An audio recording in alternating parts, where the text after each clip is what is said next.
Ocean Needs Everyone is celebrating 5 years of saving the oceans.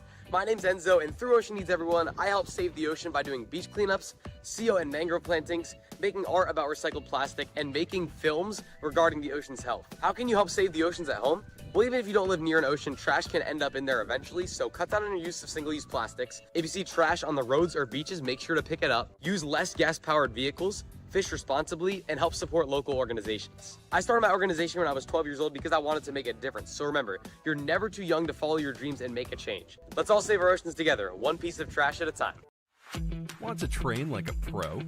DGS Ninja has you covered with obstacles designed by top athletes. Kevin Carbone, Matt Bradley, Tom Alberti, and Brett Sims.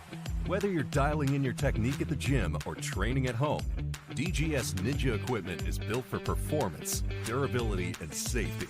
Train with confidence. Train with DGS Ninja. Find obstacles, rigs, mats, and more on dgsninja.com. Has this ever happened to you? Where's my chalk bag? Ooh, I have a solution for that. Slab chalks! You take the chalk ball, put it in the mesh pocket, zip it up, slap, and get your chalk. Slab trucks are made right here in Springdale, Arkansas at Interform, the small batch manufacturing company. We're helping our community and providing local jobs to minorities and women of diverse backgrounds. I'm Joseph Rao, Ninja Warrior, rock climber, and the CEO of Slap Chalks.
Hello, everybody, and welcome back to the World Ninja League Premier Series Season 3 qualifier at ROC City Ninja in Rochester, New York, out here in the Northeast region for today. My name is Billy Dixon. I'm joined alongside Travis Rosen in the commentary booth. We have also got to give a massive shout out to both of our course designers, Danny and Bobby, as we can see on our screen, two of the lovely people that have helped us out coordinate this competition for the weekend, and I'm very excited to be getting on with another Premier Series qualifier. We saw Empire Ninjas qualifier a couple weeks ago in the New York region, and now we are back in New York to see so many more athletes out at these qualifiers to try and qualify for the Premier Series finals. As we said, my name is Billy Dixon. I'm joined alongside Travis Rosen. Travis, we've got the kids division today, and we've got a lot to offer.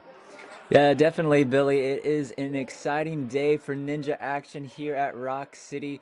Always excited to see these competitions in the Northeast. Ninja has always been so huge, so popular, always brings out the best competitors. So exciting session today. Start with this kids division, and I'm sure they are not going to disappoint.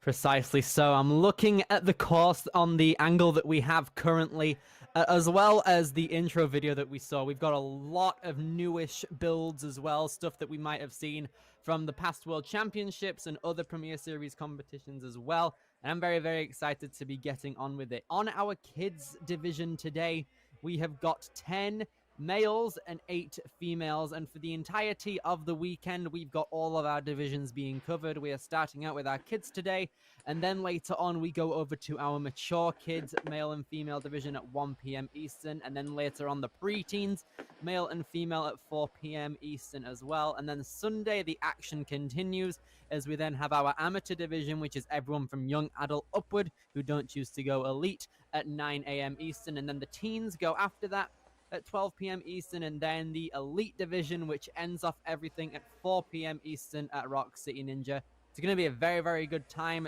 this weekend. We have a lot to offer. I guarantee you that we're going to get quite a few amazing ninjas from the Northeast region here today, and this weekend, as a matter of fact. Yeah, I agree with you, Billy. We're going to have some incredible athletes, I'm sure, starting off with this kids division, but throughout the entirety of the weekend. And I'm excited to see what the course looks like, because these course designers, they come out to show everybody how difficult this sport is. And here we can see some of the schedule upcoming. Indeed. So, as you can see, the third one down right here is ROC City Ninja, which we have going on right now. And then next week we're going to be heading to Massachusetts for the Ascend competition run by Lucas Reale and all of his crew. And then in September we have 4 more qualifiers. We have got Jump Twist Ninja in the Florida area on the 6th and the 7th, and then Arc Ninja in Longmont, Colorado in the Rocky Mountain region on the 13th and 14th of September. And then we head international again for the season. We have Villabon France's qualifier at Warrior Adventure Lyon, and then Fitset Ninja in Canada the next week. October, we then have Ninja U, which is the Iowa qualifier on the 4th and 5th. Life Force Ninjas qualifier in Bellingham, Washington, 2 weeks after that. And then the next week following that will be Dexterity Depot in Camp Hill, Pennsylvania, which is run by Matt Bradley. And the final qualifier is going to be in the UK at True Function Ninja Training Ground on the 1st and 2nd of November. Then 3 weeks after that, all of our valid qualifiers from all of the divisions, from every single competition, will be eligible to head over to Lee Summit, Missouri at Motus Ninjas for the Premier Series Finals in 2025. It is going to be quite the ride to see who gets the qualifying spots for all of our remaining seasons, and the first of which we are going to be seeing is this one, ROC City Ninja. And now, as we have a look at how our athletes got here, the eligibility for Premier Series, we've taken the top 25% of all national rankings, taking into account their results from the World Championships and their season standings overall, and they have all gotten an invitation to compete in any Premier Series qualifier they can. We've also invited a bunch of international athletes who might not have gone out to the World Championships from many international countries like France, the UK, Canada, and Australia, for all of them to compete in their respective qualifiers.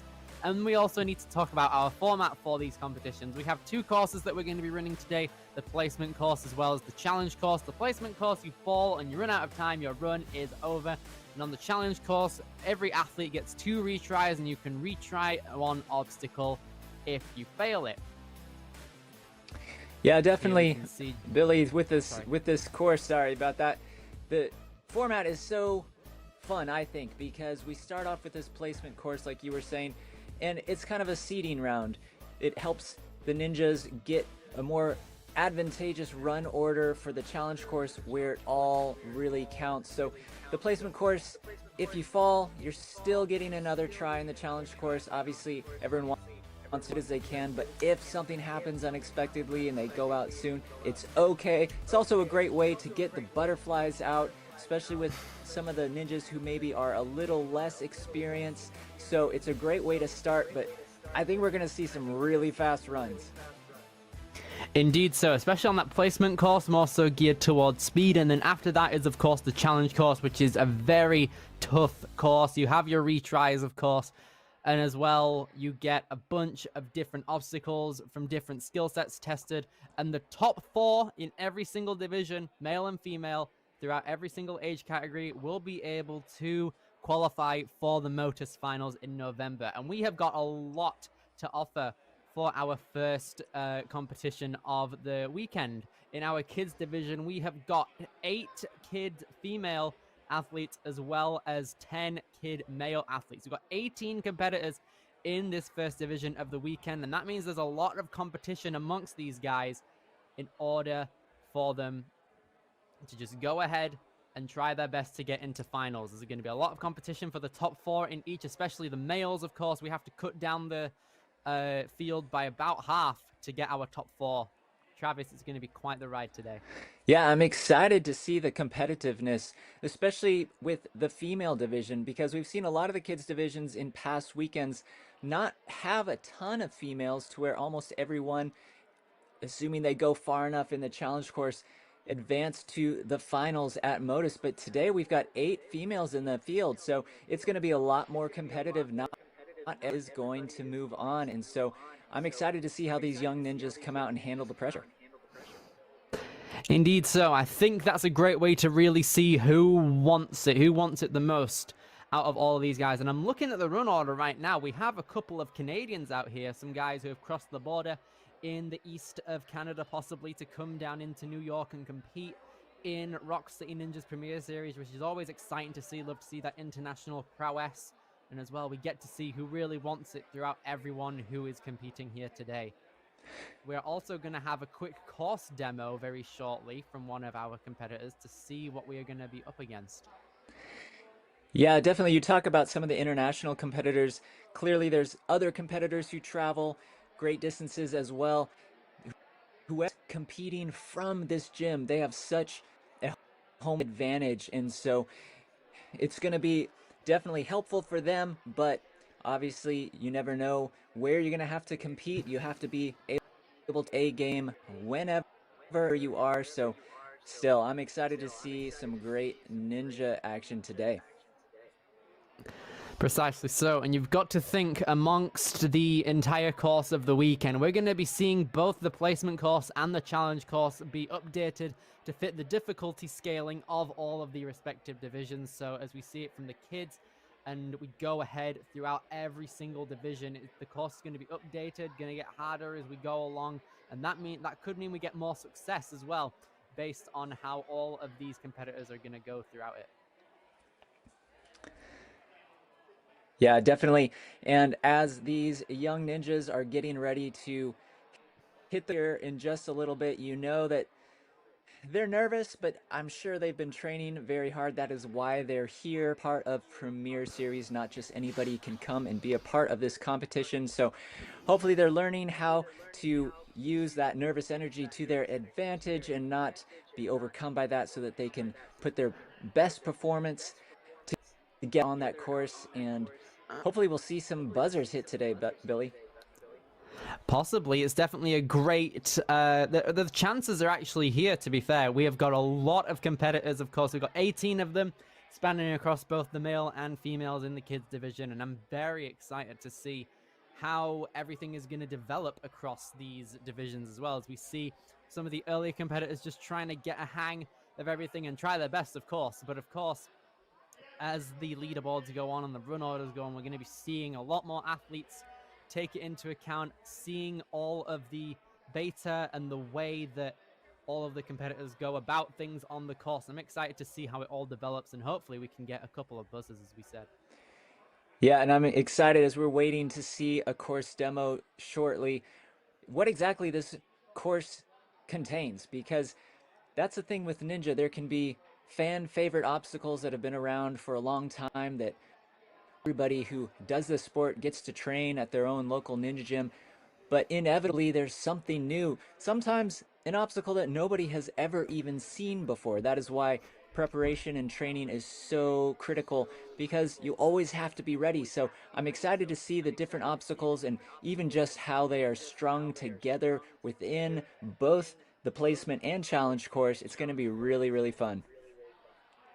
Precisely so. We're going to have our tester up in a minute, but it's also important to note that so many of the gyms that go ahead throughout the Premier Series competition, they might have obstacles exclusively made for Premier Series and might be here to stay for their gyms, of course.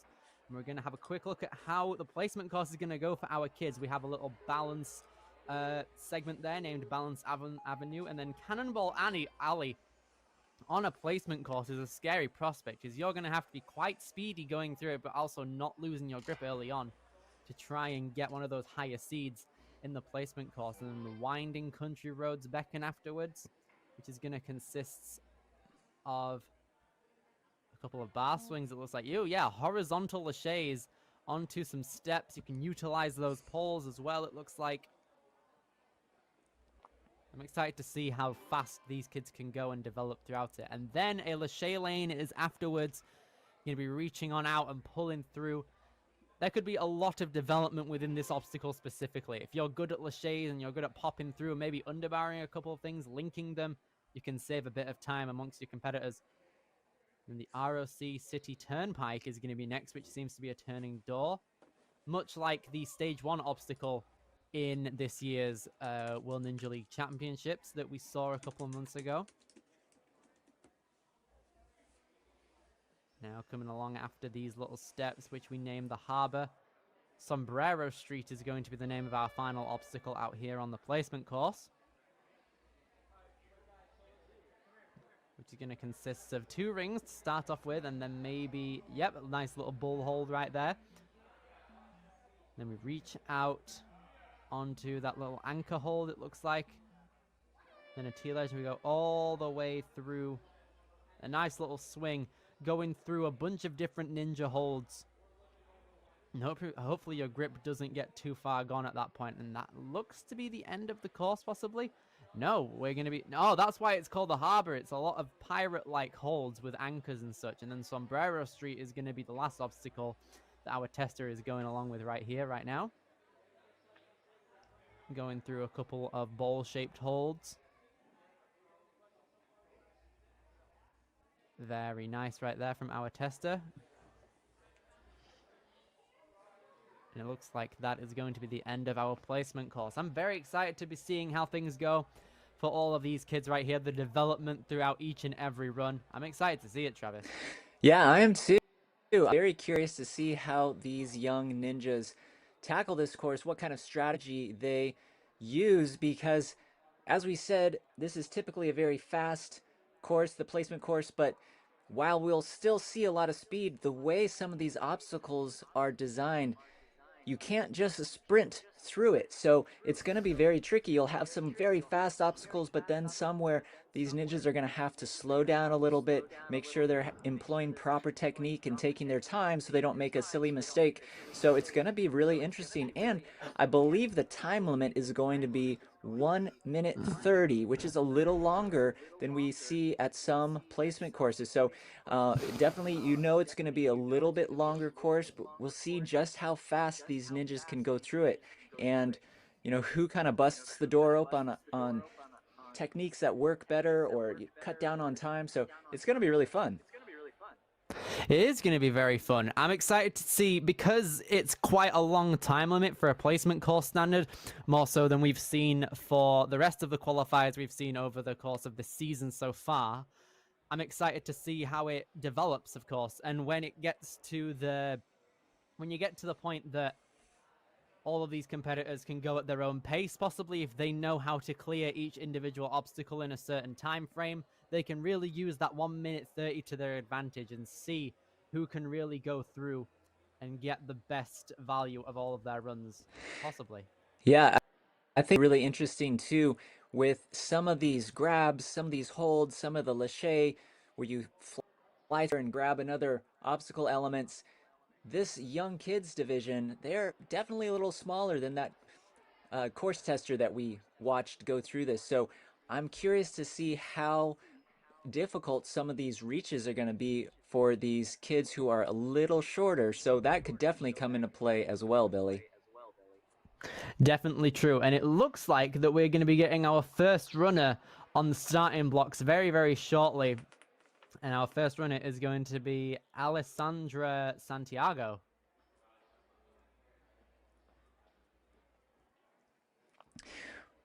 One thing that I like, Billy, with who have been tuning in to watch Premiere Series is sometimes you see familiar faces. Sometimes you see ninjas in several different of these competitions. So that's always fun to keep an eye out as well. You've got some who are maybe competing in their first Premiere Series competition, but then sometimes we have some that have been in multiple competitions.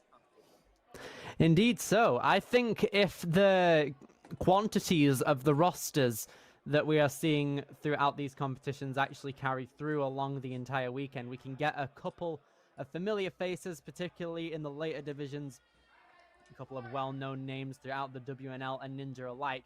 And here we go, representing the Warrior Factory in Syracuse, we are going to have Alessandra Santiago taking on the placement course in just a moment.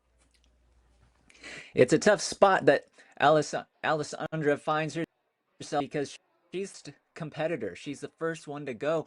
She obviously has all the nerves, but she has not seen anyone go before. So she has to be kind of the trailblazer. She has to be the first one to show everyone else how it's done, and it's pretty difficult. It's another obstacle. It's a mental obstacle this time, but it can be done. We've seen the first runner time and time again go out and crush the course. Hopefully Sandra can do that today and show the rest of the ninjas how to do it. You can see her right now. She's definitely looking locked in right here, hoping to put in a very solid performance on this placement course, which I think she's going to do very well. I think she has a lot of experience throughout Ninja as a sport, and I'm excited to see how she's able to adapt through to a Premier Series placement course such as this one. And here she goes. Alessandra is now off on our placement course right here. Gonna make her way up, utilizing a step on those little blocks, and with a minute 20, she's coming into our second obstacle, the Cannonball Alley, as she reaches out. These kids don't have a lot of weight to be carrying, so I'm excited to see how their speed is going to come through on this obstacle particularly. And it looks like Alessandra's coming through with quite the speed, and she's utilizing her feet to lock onto the truss right there. She's utilizing a lot of that clock. Hopefully she's able to speed up coming into these later obstacles. And jumps off very well. Nice one.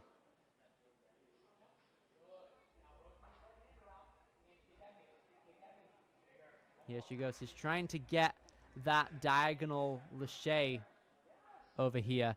And there she goes. Alessandra gonna have to do that again, coming along through now. Got to keep that balance on the top of that step. You can see she's on the, she's trying to keep her balance there, and she does it well, hangs on. Very well done there. Now gets the turnaround point, now has to realign herself to get onto that second step, and she's got it. 10 seconds remain though, not too much time. She's got to go for it, and she gets that grab, and another obstacle is cleared as she comes into the laches. It looks like time is going to go out on her. Unfortunate stuff there for Alessandra Santiago. A great start, though, coming into our placement course, and she's going to keep on going. You can see her laches. Her favorite obstacles are laches, actually, so it's reasonable as to why she would want to carry on with that. Yeah, that Still a was very good job. Yeah, definitely a great first run from Alessandra. Like we said, time is definitely going to come into play here. A couple of those obstacles pretty slow. If we want to see any course clears, these ninjas are going to have to figure out a way to go a little bit faster. But it's tricky because we see some of these obstacles that require change of direction elements. And looks like we're about to start with our next Amelia Barber. Amelia is coming out of Iron City Ninja at 3'11", one of the smallest competitors we've seen currently in Premier Series, but that does not undermine her passion and skill coming into this course right here. 7 years old, has been doing Ninja for a couple years. Let's hope all of that experience comes through. She has also competed in 24 competitions this season, and she's ready to go. She's coming through on that balance very well and hops up to Cannonball Alley.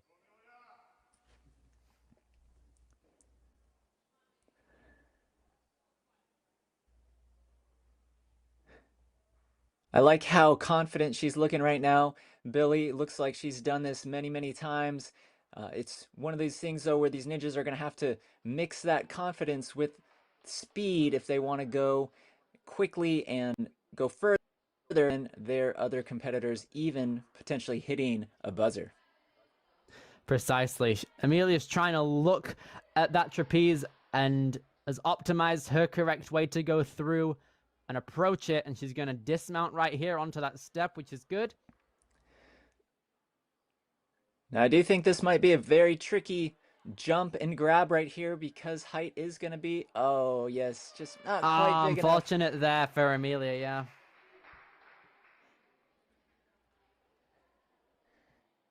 She nearly had it there in all fairness, but that's going to put her into second place currently.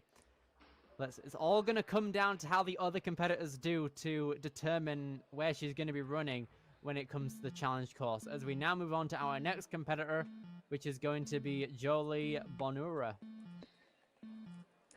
Yeah, and again, we talked about this, but even if some just go out sooner than they would like, their day is definitely not over, and we've seen very many ninjas over the weeks of competition have a slip up in this early placement course, but then come out on the challenge course and just dominate. So it's not the end of the world. Hopefully these ninjas, if they go out a little early, like we saw Amelia, they'll come back with redemption and just a fire in their belly, ready to get the challenge course.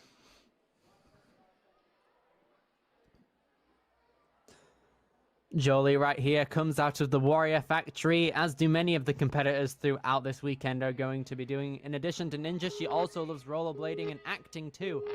Let's see if she can put on a show coming into this placement course. Off she goes on the Balance Avenue.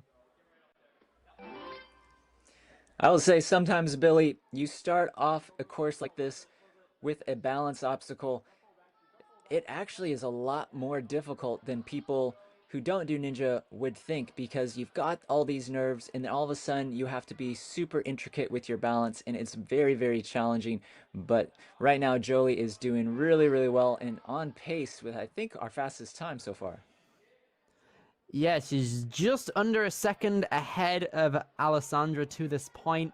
You can see she's not wanting to waste a lot of time. I think she's looking to get a few more obstacles deep into this placement course. She was perfect with that dismount as well. 40 seconds ahead of everyone else to this point as well. And with 40 seconds left, she's going to be reaching out and linking her laches and popping along through with expertise. Here she goes into the ROC City Turnpike. Yeah, I would say Jolie looks taller than the other competitors we've seen so far. Oh, and that's going to be it.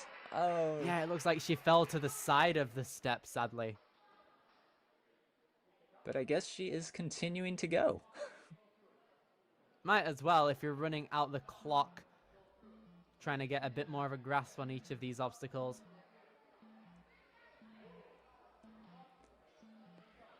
Yeah, I definitely along through the harbor. I think the taller competitors are gonna have an advantage for sure, but we'll see. We'll see how the rest do.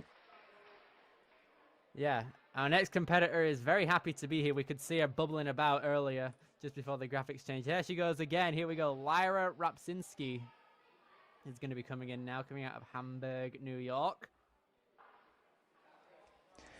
At age 7, she's competed in 9 different competitions across the 2024-5 season.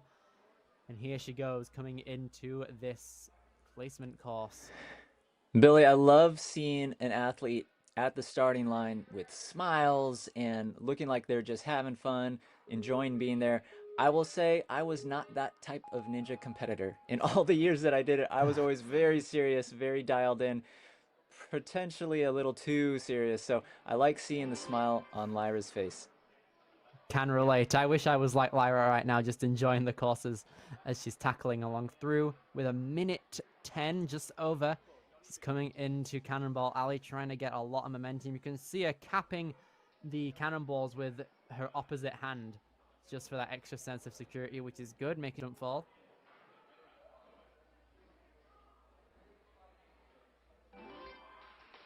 Here she goes, Lyra Rapsinski.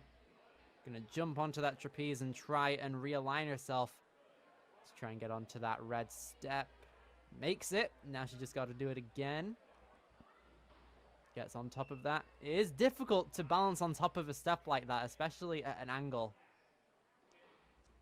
Yeah, it's definitely difficult. And again, just for those who are watching who might be a little less familiar with ninja, if these athletes even touch the ground barely with a foot, their run is over. So very tricky on these dismounts. So great job so far. Well, it is not over for Lyra just now. She's coming along into these laches, trying to carry her momentum through, which is good. Moving along, gets that grab and reaches out and dismounts down there. That's going to put her into second place as the time runs out on her, sadly. Very well done there from Lyra, persevering through. Yeah, that was actually a really good run. Hopefully she feels good about that. Obviously, she could have had a little faster pace, but that's part of each individual ninja's strategy. Do I want to go super, super fast and mess up, or go a little slower, make sure I make it through the obstacles? And so she did really well, though. She didn't fall, she just ran out of time.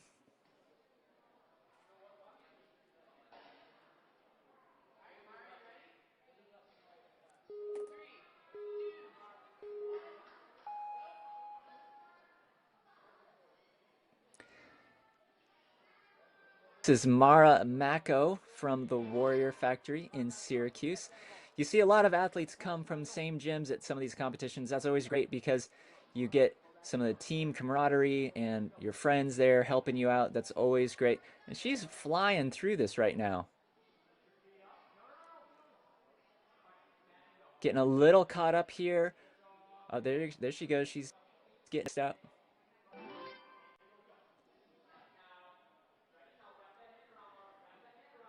Now it is tricky going to this first hold here, getting your change of direction. Mara doing a great job. Like Billy said on our last competitor, jumping right there is very tricky. Very tip that step, not the easiest thing. Mara did a great job. Oh, she came off a little short there. I thought she was gonna fall, but she recovered well, and she's still going. But she's definitely gonna have to have a sense of urgency here. Hopefully she can get through this and maybe the next obstacle as well before time runs out. You can see here she goes now, 13 seconds left. She's running to the next obstacle. She wants to clear as many obstacles as she can right here. Mara coming in on that door turnaround, getting the flip onto that step, but she just lands to the right of that step, and that's going to be it, sadly, for her. Still a very solid run. Yeah, definitely. Mara's the second athlete we've seen now come up just a little short on that dismount onto that step. It is pretty tricky because you're swinging around, your momentum is changing, and to land just right on that step is difficult, especially if you're trying to rush it a little bit because of time. So still really, really good course run from Mara. Indeed so. Now then, we're going to be moving on to our next competitor right here, Kylie Falkowski. Kylie is coming out of the Warrior Factory in Buffalo now. She started taking classes in late 2023. She is also labeled as a grand champion for power ranking as well. Here she goes. Kylie is coming along through in our ROC City Ninja qualifier currently on the placement course. So she reaches out to Cannonball Alley. Going to be swinging on through with a consistent flow. Ooh, just misses that cannonball. Redeems herself though. I always love it when you see a ninja make an accidental grab or miss a hold like that, but when they stay calm and collected and get it on the second try, making the appropriate corrections.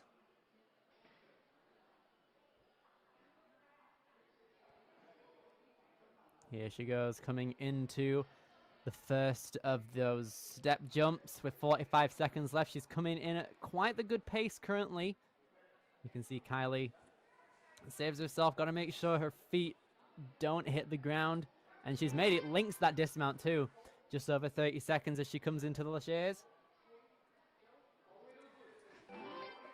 There we go. Gets that dismount. 25 seconds left. We could be seeing quite the special event if she's able to land on that red step. And yeah, I there agree. We go. Yeah, our first successful jump onto that step. Kylie Falkowski going to be coming into the harbor. Yeah, Billy, she's doing great. She's still going to run out of time, but she is really looking to be almost the strongest we've seen so far. That was great from Kylie. Super, super well done right there. Putting her onto the top of the leaderboard without a problem right there. Super, super well done. Yeah, the way she approached Lachey Lane, she was very dominant there. I loved how quickly and easily she did that. That was impressive. Kirsten O'Brien, coming out of Steel City Ninja, is next up on our placement course at ROC City Ninja. 4'5", 60 pounds. Her first ever competition was in January 2025. And so just off of that, she's been able to qualify for the Premier Series right here, which just shows how great these competitors are just starting out. She's also our final kids female competitor on the course. So she can really go for any spot she wants if she just puts her mind to it and performs up to that same standard. Yeah, definitely, Billy. That's why it's so helpful to go later in the run order, because you get to see what everybody has done before you, how they've done it, what technique they've used, what's worked, what hasn't worked, but also just how fast you need to go or what obstacle you need to make it past to get the top spot for the challenge course. Kirsten O'Brien is now coming in. You could see she wanted to go immediately there, but she just had to realign herself to get onto that step and dismount accordingly. Now here she goes, coming into the laches. Gonna take a backswing just to be safe. And now she's linking stuff and reaching out, popping along through. And with just under 30 seconds, she's coming into the ROC City Turnpike. Yeah, she did really good on that Lachey lane. I liked, like you said, she was linking a lot of those, which basically means that the athlete goes immediately without taking any extra swings in between each grab. So she did really great. She is actually in first place right now. And there we go. Kirsten O'Brien gets first place on the placement course as she unfortunately times up on the harbor. I think if the time limit was more, she'd keep going and she'd clear the obstacles. Still a very good job there from Kirsten in now first place. Yeah, definitely. Seeing our last female competitor get the fastest time, that is great. Still did not see any buzzers hit though, so now it's on to the males. See if they can hit any of these buzzers and just see how competitive this is going to be. Our first Canadian competitor of the weekend out here, Dane Sterling, is going to be first up for the kid males on the placement course. Here we go. Coming out of CTC Obstacles in Canada. Representing London, Ontario. I believe that's ON for Canada. Here we go. The beep's going off, and Dane Sterling is on the placement course. Moving along. The harsh thing about having a balance obstacle first off is that you can't really get a blazing start if you want to take it steady and slow, which is unfortunate. But regardless, Dane is making up for it, consistently swinging through a good rhythm on the Cannonball Alley. And here he goes. Going to get that dismount now. Yeah, I definitely agree with you, Billy. I know When I used to be a competitor, some of my favorite courses were ones that had something that you could just go all out power on the very first obstacle. Just again, help you settle your nerves. And Dane looking like he got caught up a little bit. Good balance and good correction, and he's still going pretty fast. Ooh, nice save there, utilizing his foot flexibility and kind of corners himself off of falling off. But here he goes. He's going to be linking through these laches now, trying to save a bit of time that he might have lost on those last couple of obstacles. Takes a rough tumble on that mat, but Dane is going to be coming into the turnpike now.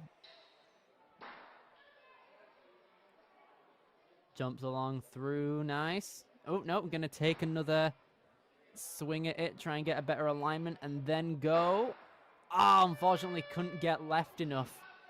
Gonna keep on moving though, might as well if you have a bit of time left on the clock. Well done to Dane Sterling there. He's set the foundation pretty well for the rest of his kid male athletes. Solid stuff. Yeah, definitely. He did a good job.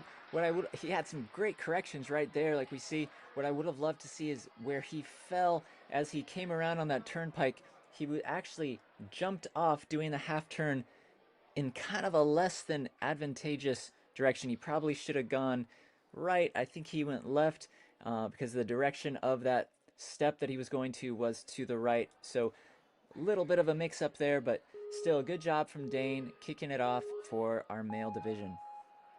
Grayson Jenkins is going to be next up on our placement course for the ROC City Ninja qualifier, coming out of the Warrior Factory in Syracuse in New York. Has competed 24 times throughout the season. You can see him reaching up to those cannonballs, moving along through. You can see the trust in his one-handed swings there. He knows that he can rely on his grip to go along through at a solid pace. With just over a minute, he's going to be coming into the turnaround point of this obstacle and dismount accordingly. Very well done. Yeah, Grayson's doing a really good job right now. I'd like to see a little bit more urgency out of him to try to get further, faster than we've seen so far. But again, you don't want to make a silly mistake and fall too soon. So he's balancing it well, but I don't think he's going to be able to finish this course if that's what his goal was, Billy. Here goes Grayson. Gonna reel himself in with 30 seconds left on the clock now, coming into these laches. Gets the first one. He could reach out here. He's got the wingspan for it. A bit more of a build up here. Gonna take an extra backswing to try and propel forward, in which he does. Oh no, just peels back. Okay, it's fine. It looks like he got the platform there first. Coming into the turnpike now. Here he goes, Grayson. Can he get that jump off of the door? But time runs out, sadly, so that's going to be his result. A minute 15 clearing those laches. That's going to put himself there. Yeah, that was a good job from Grayson. I would have liked to go a little further, but still, he dug deep on several of those obstacles. Hopefully, he realizes that it's just the placement course. He still can get redemption on the challenge course. Here goes Ari Kristoff coming out of Adrenaline Monkey out here.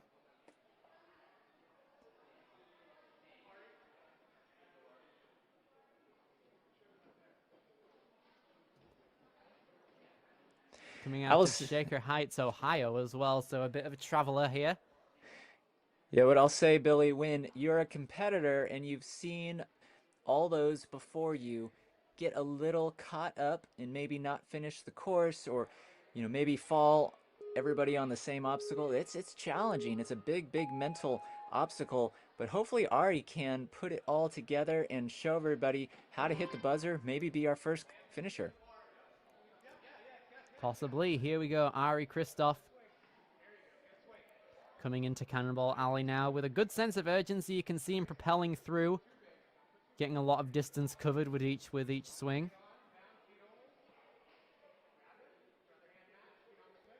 Just over a minute now as he gets that dismount right here. You could see he's not trying to waste as many steps as some other competitors we've seen today. Here we go, just under a minute. He's having trouble getting a straight alignment, which he's fine with. Here he goes, trying to jump up to that trapeze. I think this obstacle right here, Billy, if anybody can figure out how to get through it really, really quickly, that's going to be the game changer and really what helps determine if the buzzer can be hit. Ari Kristoff. Ooh, Lincoln stuff very nice right here. His one-handed laches are looking very nice right there. Coming out of Adrenaline Monkey, moving like a monkey on those bars. Just under 20 seconds now as he comes into the turnpike. Turns around very fast there. You could see a lot of speed. Didn't want to spend too much time on that door to just get straight off. Now he's going to be grabbing that ring to jump off to that mat. Ari Kristoff now puts himself into first place on the placement course as he just moves on to the harbor when he runs out of time. Very well done there from Ari. A solid run. Yeah, definitely. Ari did really, really great. I loved the aggressiveness we saw on the turnpike, the way he really powered through that and just went for that dismount on that step with no hesitation. That was really, really great. We'll see if the rest of these ninjas with Crosby right now, if they can build on Ari's success. Definitely able to do so out here. Crosby, Roraback coming out of Liverpool, New York, representing Maximum Effort Training Studio as well. Started Ninja last year. His green hat is his lucky hat. Let's see if he can get lucky on this course tonight. Here he goes. Boom. Comes along in now to Cannonball Alley.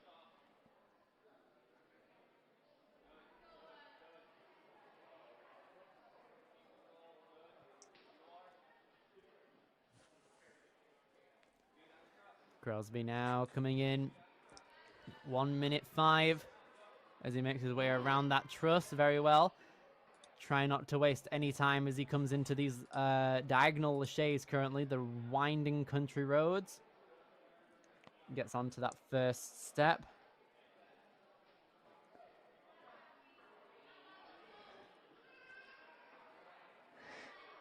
Yeah, I like how Crosby approached that. He probably could have gone still a little faster, but he had a really good pace, didn't get caught up much, and he definitely made it through that quicker than we've seen from a lot of the athletes today. He's on about the same pace as Ari to this point as well. He's making his way over. Ooh, very nice there. His green hat prowess coming through right here on this course, showcasing a lot of skill. Makes his way around the truss as he comes into the harbor now with the most time we've seen all day.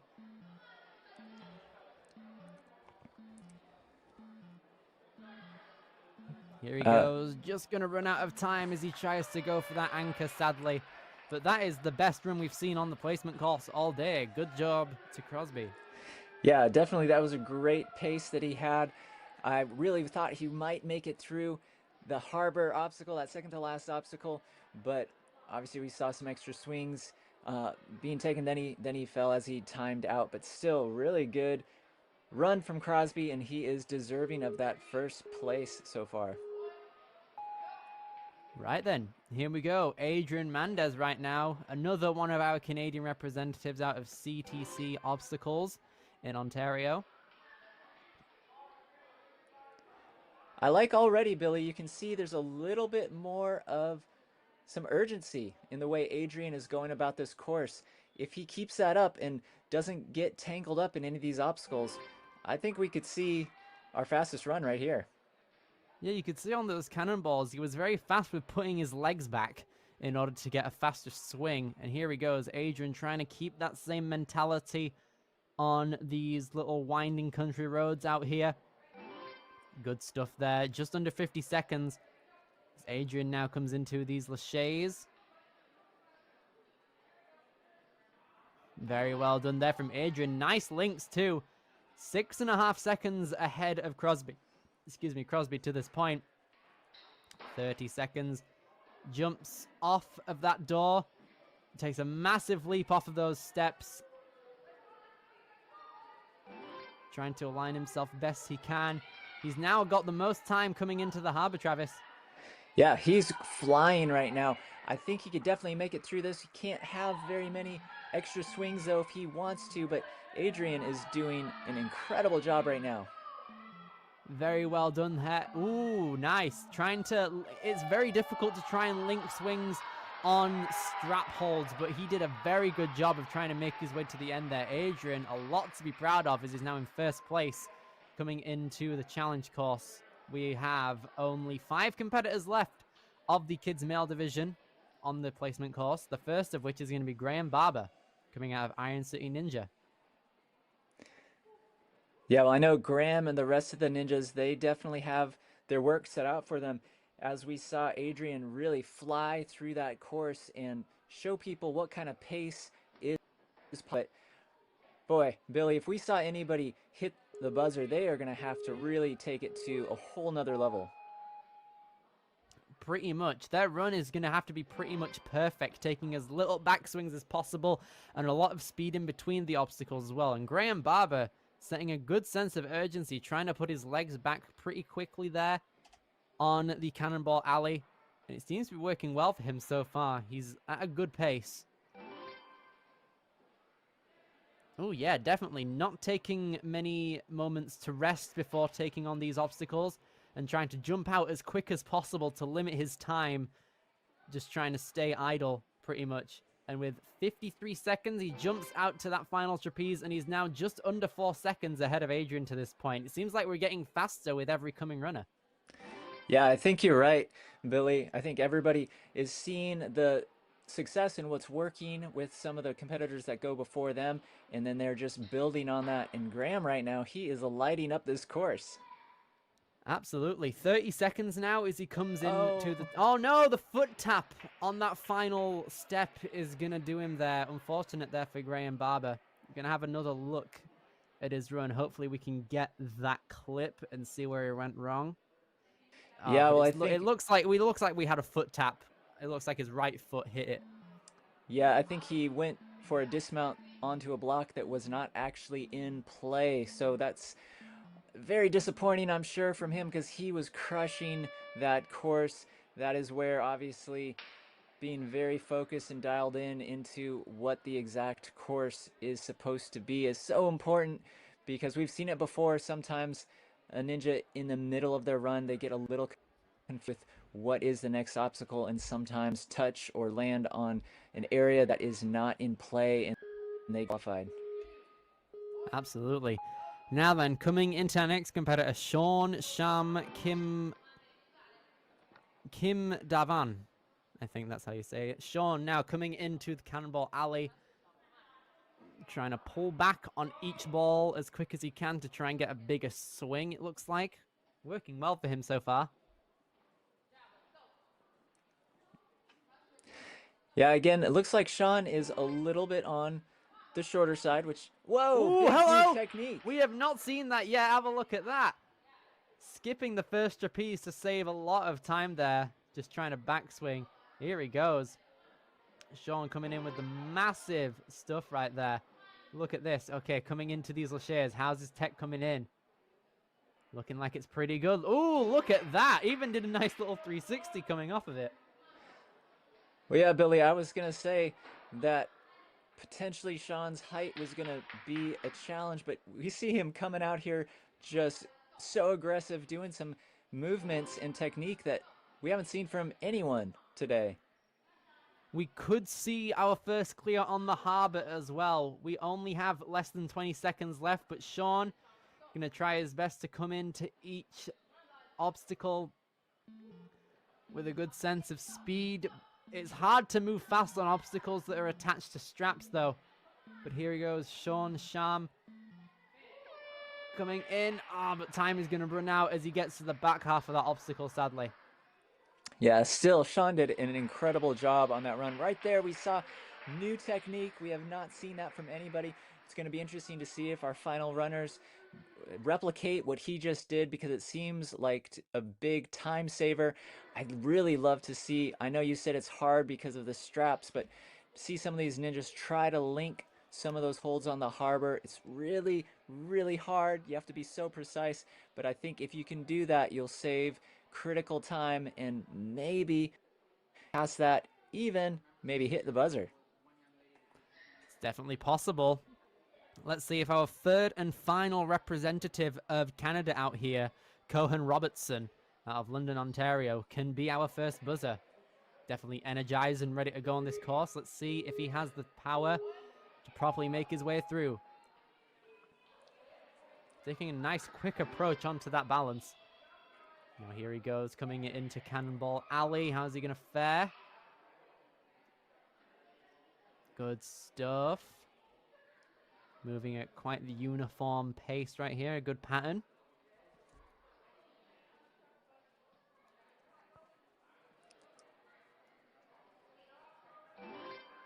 There he goes, Cohen.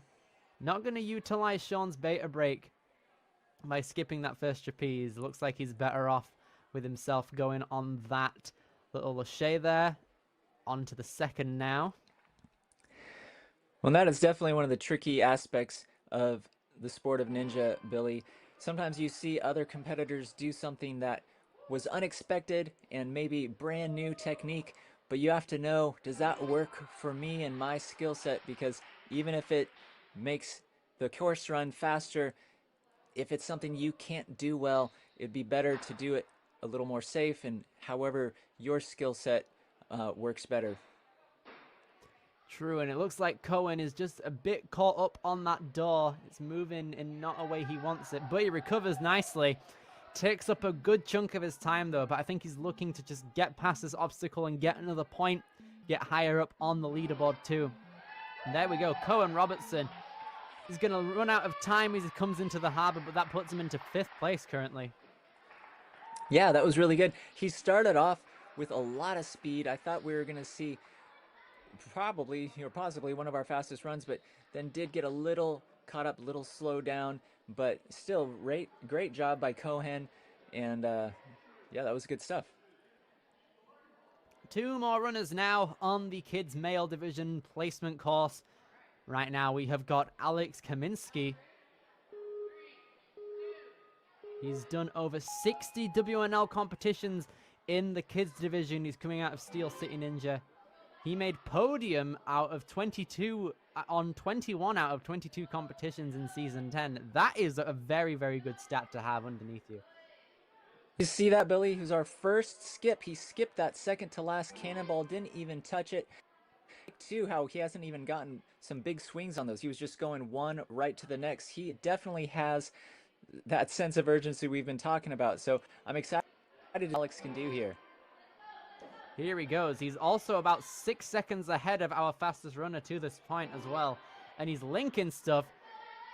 Gets a straight dismount onto that blue bag as well. It hasn't tripped him up as it has the other competitors. But you can, oh, Alex, a lot of urgency. You can see his time right now, 40 seconds coming into the harbor. This is special, Travis.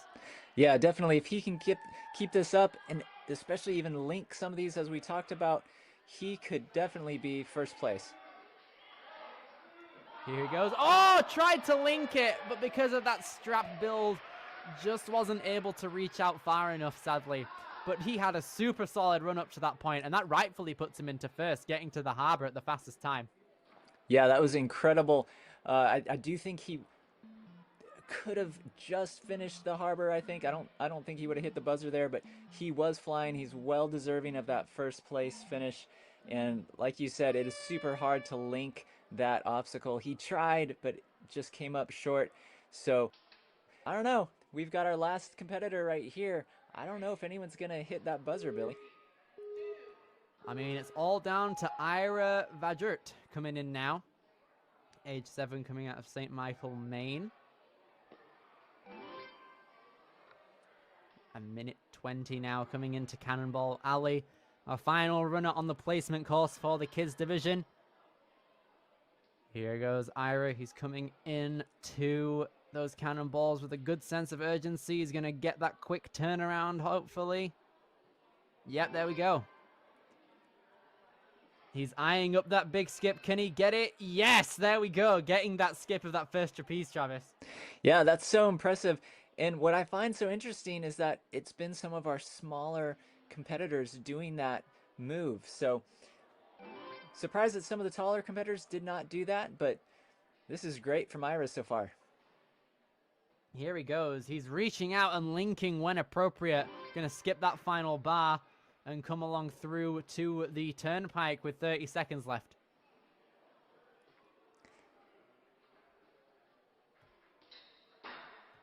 coming along through now. Can he get the... Ooh, just the door is going to turn around when he doesn't need it to. Has to try and defy it, which he does. Now 10 seconds left. Is he going to be able to clear this obstacle and get a higher place on the leaderboard? Yes, he can. Ira is going to put himself into 5th place for the placement course. And there we go. As time runs out, he just misses that bull hold Lachey. But still, a very solid run from all of our kid, female, and male competitors. Here we have the top 4 from the males. We have Alex, Sean, Adrian, and Crosby as our 4 fastest. Alex is going to be our final competitor on the challenge course. He has earned that position by getting the fastest time on the placement. And we're going to be starting out with Grayson Jenkins in due time when we get to our challenge course. We have our females as well that also have established their run order for the challenge course later on. We're going to get to that in moments. It's been a very good run so far, Travis, for all of our guys and girls right here. Kirsten getting 1st place, Kylie getting 2nd, Jolie 3rd, and Mara 4th. A very, very good job from all of them right there. Yeah, definitely, Billy. I'm surprised that we did not see any buzzers hit, but at the same time, knowing the time limit and the obstacle put together, it's actually no surprise. So I would imagine even for our fastest competitors, they're all going to come out for this challenge course ready to go, ready to get some redemption and show everybody just what they're made of. It's going to be an exciting continuation of this competition. Indeed so. It will be very exciting. We've seen a bit of the course right now. We've seen the placement course. All of these guys are all warmed up, ready to go for the challenge course. And we're going to be seeing who out of our rosters are going to be able to hit that top 4 placement and get their ticket to Motus. From Billy Dixon and Travis Rosen, we will see you in a moment.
Ocean Needs Everyone is celebrating 5 years of saving the oceans. My name's Enzo, and through Ocean Needs Everyone, I help save the ocean by doing beach cleanups, CO and mangrove plantings, making art about recycled plastic, and making films regarding the ocean's health. How can you help save the oceans at home? Well, even if you don't live near an ocean, trash can end up in there eventually, so cut down on your use of single-use plastics. If you see trash on the roads or beaches, make sure to pick it up. Use less gas-powered vehicles. fish responsibly, and help support local organizations. I started my organization when I was 12 years old because I wanted to make a difference. So remember, you're never too young to follow your dreams and make a change. Let's all save our oceans together, one piece of trash at a time. Want to train like a pro? DGS Ninja has you covered with obstacles designed by top athletes. Kevin Carbone, Matt Bradley, Tom Alberti, and Brett Sims. Whether you're dialing in your technique at the gym or training at home, DGS Ninja equipment is built for performance, durability, and safety. Train with confidence. Train with DGS Ninja. Find obstacles, rigs, mats, and more on dgsninja.com. Has this ever happened to you? Where's my truck bag? Ooh, I have a solution for that. Slab chalks! You take the chalk ball, put it in the mesh pocket, zip it up, slap, and get your chalk. Slab trucks are made right here in Springdale, Arkansas at Interform, the small batch manufacturing company. We're helping our community and providing local jobs to minorities and women of diverse backgrounds. I'm Joseph Rao, Ninja Warrior, rock climber, and the CEO of Slap Chalks.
Hello, everybody, and welcome back to the World Ninja League Premier Series Season 3 qualifier out here at ROC City Ninja.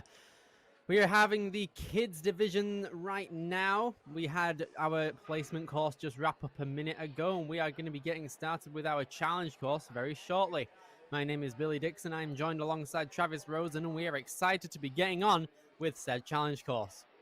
Yeah, Billy, it's been a fun morning of ninja action so far, but I'm really excited now to see this challenge course. It's always a very different style of course. Placement course, as we said, is typically very speed oriented, much quicker time limits, but the challenge course is usually very brutal, very diabolical, very long course, typically one that tests all facets of ninja skill from balance to incredible grip strength, muscular endurance, and of course you always have the time ticking away. So that makes it so tricky and challenging, but I'm excited to see how these kids started off today. Indeed so. And we saw the placement course. It had quite a bit of balance in there, a bit of grip as well, a few laches out there in various places. And I'm excited to see what the challenge course can hold.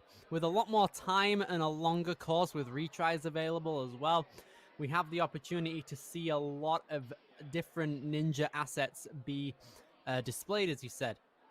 And I'm excited to see what exactly we're going to get from it. Yeah, definitely. And as we said in our earlier session, placement is so critical for this challenge course because this is the course that is going to determine who advances on to the finals at Modus later on this year.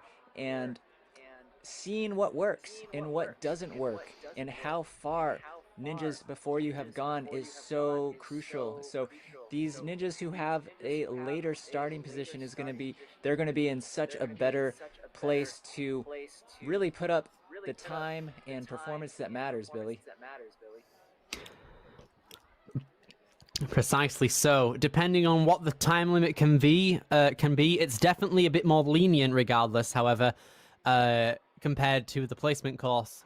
Challenge course's time limit can definitely be inflated a bit to suit a longer course. Throughout the past few competitions, we've seen a lot of different styles of obstacles. We've seen 180-degree laches. We saw a lot of grip-intensive cliffhangers. We've seen boot scoots all over the place and a few more balance obstacles.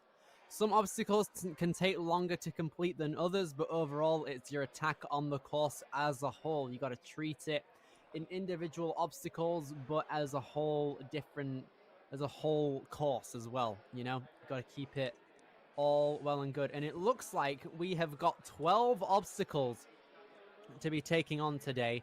We have a lot. Oh, wow. 12 obstacles. A lot of different fundamentals are going to be tested. Yeah, you're definitely right, Billy. I'm excited to see how this works. Obviously, you see all the names of the obstacles there. So 12 obstacles, you know it is going to be a long and grueling course. We're going to be able to see a test runner here in a little bit, but I think these ninjas definitely have their work cut out for them. Hopefully, they have been training super hard and are ready for obstacles they've perhaps never even seen before, but also that their stamina and muscular endurance is on par to be able to have enough juice left in the tank to finish this course. It's going to be quite the task, you know. We have a lot of different obstacles. I'm seeing flying bars, flywheels, ring hooks, electric slides as well, whatever that may be. You know, we could see some completely foreign concepts throughout a challenge course such as this, and I'm excited to see how both our kids female and kid male division is going to take it on. Yeah, and I will say, Billy, one thing that I think is fun week in and week out with the various course designers who come up with these diabolical courses and their creativity, just even in the names of some of these obstacles, it's really fun. It adds an element of excitement to the sport of ninja, and we'll see what exactly some of these obstacles actually are. We're going to be having a look at what these are all going to consist of in a moment. We're going to be starting out with some hook slides. It looks like we've got two ninja talons that are going to be on show across that little pipe. And then the propeller spin, one ring on straps to a bowl and another propeller. Very nice from that dismount there. Split decision is next up. I have not seen a split decision in Ninja before, it looks like. We have two options on how we can go for them. Electric slide. Ooh, nice. I like that. Ring hooks are going to be next, which is basically just ring toss. Without rings, actually, for our kids division, it's just going to be the pegs, which is fine and well. Coming into our next obstacle, the floating boards. Looks like this is very reminiscent of the stage 2 obstacle we had at Worlds from 2023, I want to say, the board drop. This is a very interesting throwback right there. Danny's Crazy Cliffs are next up. Shout outs to Danny, one of our course designers at ROC City Ninja. Interesting to see we've got 2 different variants of cliffhangers right there.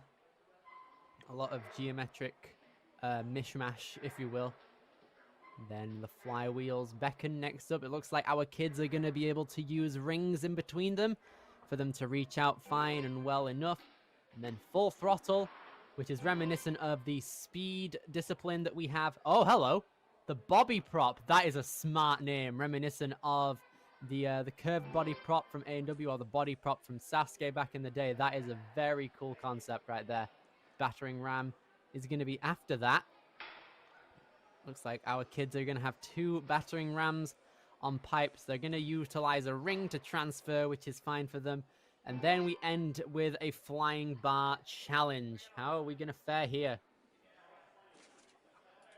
For our kids, it could just be some straight laches. Okay, it looks like it's a lache to some little Pac-Mans. And then we turn it around.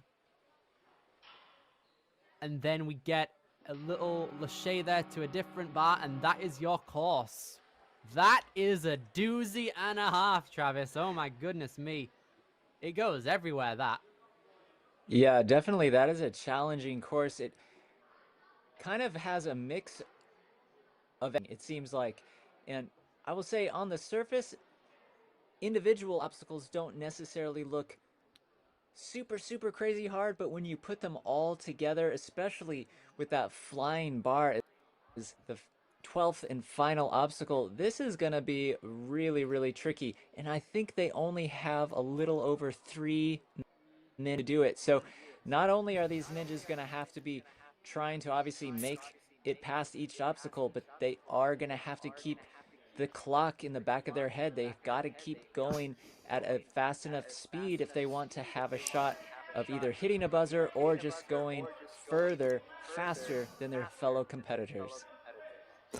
It's going to be quite the challenge for these, I want to say 18 or 17. Yeah, there we go. 17 kids throughout the female and male divisions. These guys are going to have to put the pedal to the metal out here on this challenge course. It requires a lot of speed, but also a lot of strength and strategy throughout everything. You got to think about your approaches to each obstacle, how long you're going to spend on each of them, and for all of it to be equated in a buzzer in less than 3:15, no less.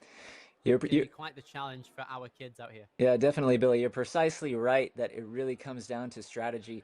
On a course like this, it's so important to figure out ahead of time how you're going to run the course and how skills lend themselves to success. Because if you don't properly plan in the middle of a course like this, you can find yourself potentially wasting a lot of time or not knowing exactly how you're going to go about each obstacle. So if these ninjas can be preparing ahead of time to have all of that figured out, it's going to help them to have as much success as possible. Indeed so. And just like that, we're going to be starting out with our last place kids female on the placement course. But we are going to leave it to Amelia Barber coming out of Iron City Ninja to set the foundation for the rest of our kids that are going to be taking on this challenge course. Yeah, and like we said earlier, even though height can play a part, sometimes we've seen some of the most dominating performances from some of our shorter competitors. And again, it's not easy being the one. Amelia is starting off well, and she's on a good pace. Indeed so. Right out of the talons without a problem right there. Oh, but unfortunately isn't able to jump high enough to that propeller spin start. Gonna have to really engage it. Here she goes. Yes! Nice one-handed jump up there. Lovely stuff. Now she's gonna have to build up swing to get to those propeller bars, which she grabs onto the first one, all right. Gets that bowl second off. Gonna have to realign herself and gets that grab first time around. All about how she spins through, and that is gonna be it. Sadly, doesn't get the landing. Unfortunate because she made it through. And it looks like she's gonna have to run out the clock and see how well she would have done regardless, possibly. Yeah, you know that Amelia is going to be a little disappointed with that. That is challenging, but she did a really, really good job. And I do think her run is done, but she's still continuing on just to get some added ninja experience, also to show some of the other competitors how these obstacles work. This is very good for the rest of the field to just look at right here. And it looks like that's going to be it, sadly, for Amelia. Checking out a couple of the obstacles after the propeller spin.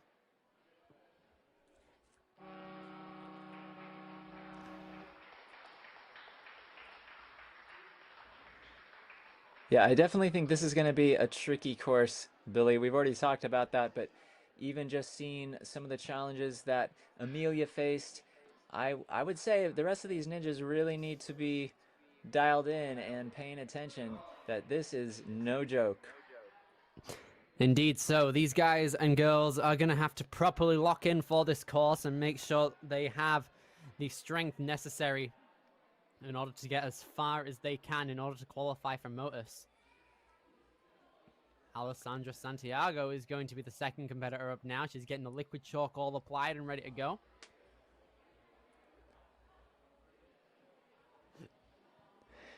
Yeah, for those who are not familiar, obviously chalk is something that gymnasts and rock climbers and other athletes who have very grip related challenges use, but sometimes in a ninja gym like this, they will use liquid chalk, which is a mixture of chalk and I believe it's some sort of rubbing alcohol or something like that. It just helps give a good grip without all the chalky dust flying through the air. Precisely so. The beta and the meta coming into these courses are definitely important. And Alessandra is going to take that reach out to the ball, which is good. Hasn't used a retry yet on this challenge course. Yeah, Trying definitely to get a large backswing. Oh, you could see it going backwards this time, Travis. Yeah, I think that was not how she intended, but looks like she is staying calm and collected, listening to her coach there. She's going to take another go at it. I like the retry because obviously nobody wants to fall, but knowing that you can retry an obstacle can help calm the nerves just enough. Ooh, sadly, she has gone off on that version of the... This is a split decision, though, so she can go either way. She's going to give the second way a go on this little balance route. And she's almost got it. Yep, there we go. Lovely. Okay, now then, coming into the electric slide. Going to have to get a bit of speed coming into this board, which she gets. No, so... Oh, she's had a bit of a rough fall, sadly. It looks like she went back on that. That's unfortunate right there for Alessandra Santiago. Hopefully she's all well and good. Yeah, that's a tricky obstacle. Looks like when she tried to get that speed, she got her feet under her, but they just went out and she tumbled backwards. If you get stuck sadly, like she is right now, that's going to be a tricky place to be. Sadly in no man's land a bit, but she's inching towards the end of the track at a pretty solid pace right here. Just needs to jump up and not let the board go back, and she's got it. There we go. Nice redemption, but she is out of retries. So for the rest of the course, she's going to have to go through all of it.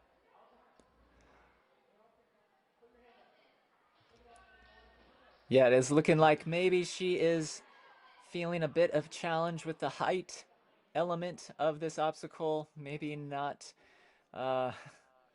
feeling quite brave enough, I'm thinking. It's hard to see Alessandra having these challenges. Height is one of the many obstacles a ninja has to face. I know I've had many obstacles that you're in the middle of a course run, you've never done it before, it is high and fast and scary, and that is just another part of this sport that every athlete has to face and overcome, and it looks like Alessandra is in the midst of that right now, Billy.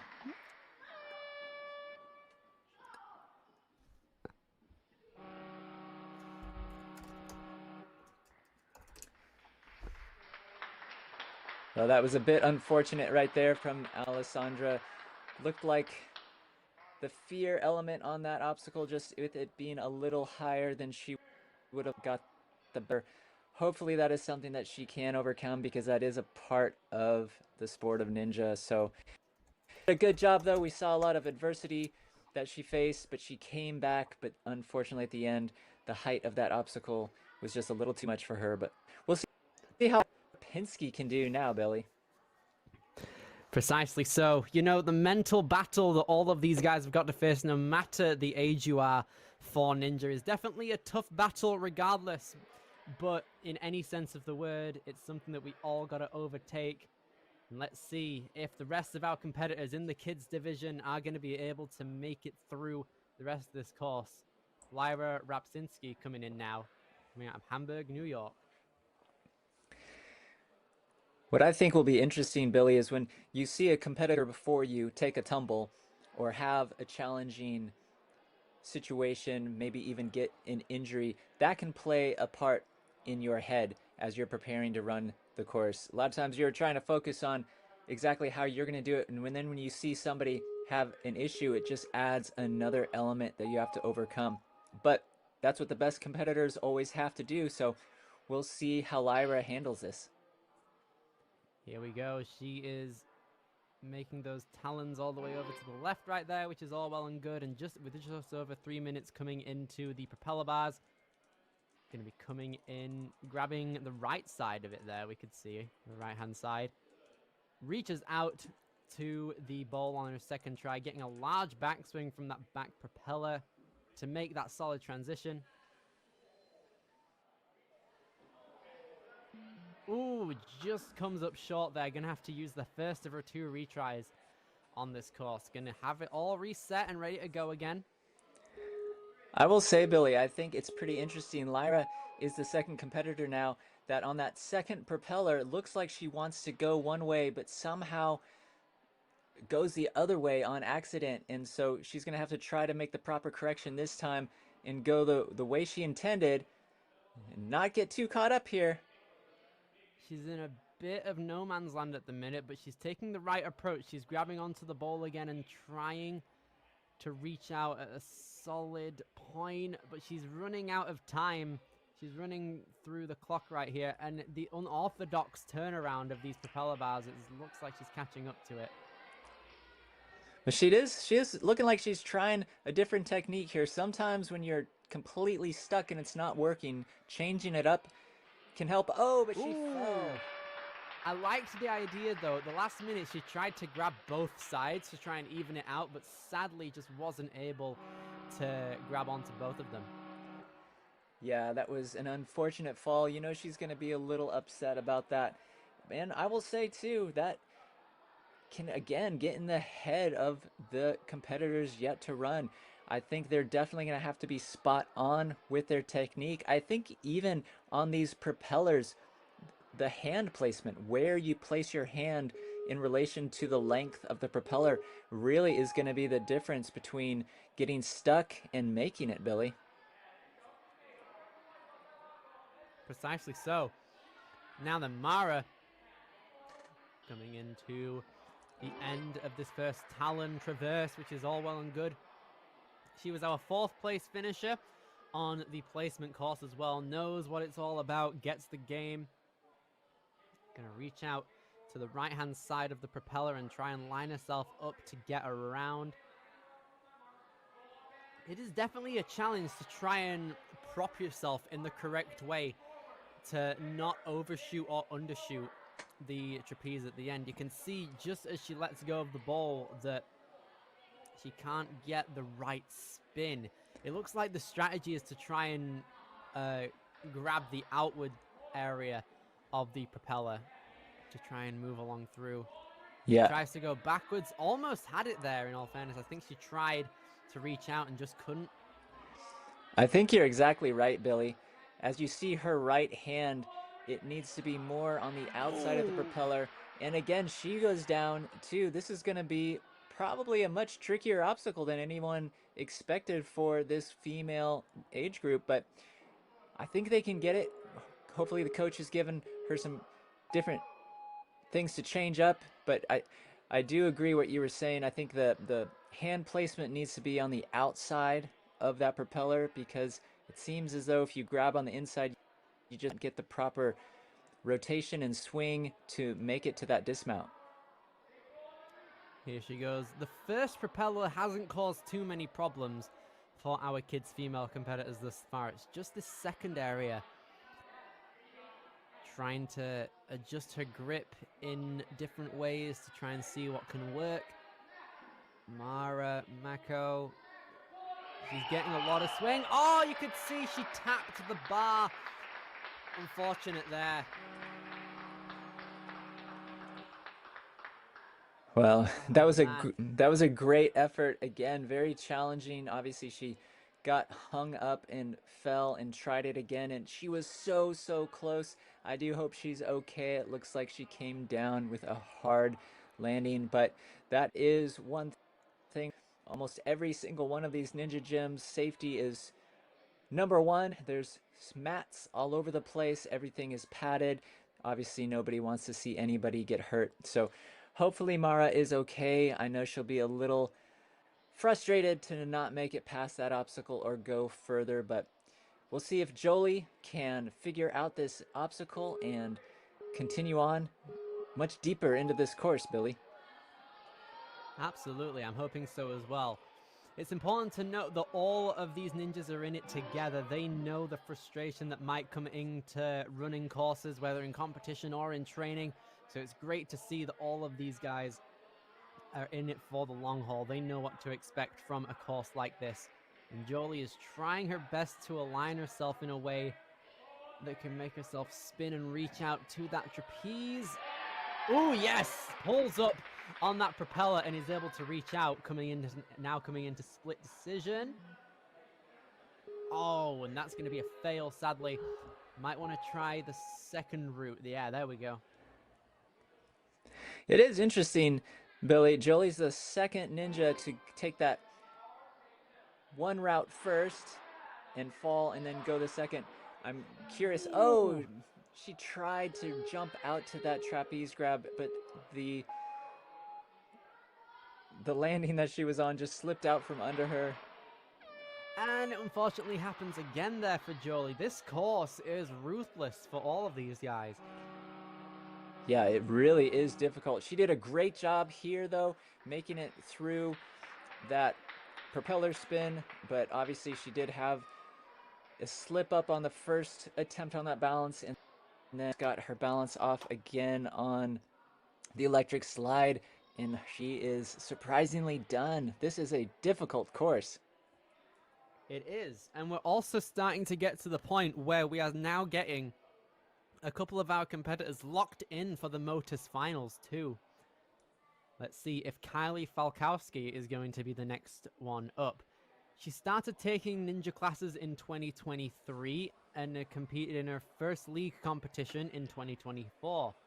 She made it to Worlds and finished 7th and 19th in some respective competitions, and took home silver in the US national event in 2024 and made the US team. She did her first WNL comp in the fall of last year, and she also loved the head-to-head format, and she also placed second at the championships in Danbury.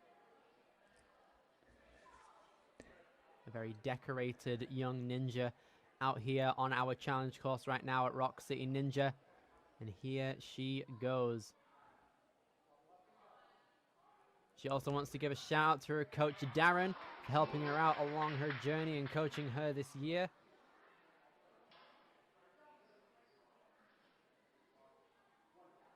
She also finished this season tied #1 in terms of points, and is also the grand champion for power ranking, has gotten that rank in her. Unfortunately, just a bit of a slip up on that electric skate right there. Skate tech is definitely one of those newish things in the ninja scene that is coming into a lot of different competitions, and it can get some of our younger athletes hung up on it, and it looks like that's what's happening to Kylie right now. She's trying her best to move forward. Yeah, this is really tricky, especially for these younger athletes, because if you have a little bit more body weight, you can help move that. Oh, but she made it through. That's There we great. go. Lovely stuff. And just like that, Kylie has now joined Alessandra and Jolie in the cast of people who have now qualified for the Motus Finals in November. And she's going to keep on moving through this course in first place currently. And with a minute 45, she's going to be coming into the floating boards now. Yeah, I'm really impressed with what we're seeing from Kylie right now. As you were talking about all of her accolades, she's very experienced, and that experience is very evident right now as she is really doing well on this course, Billy.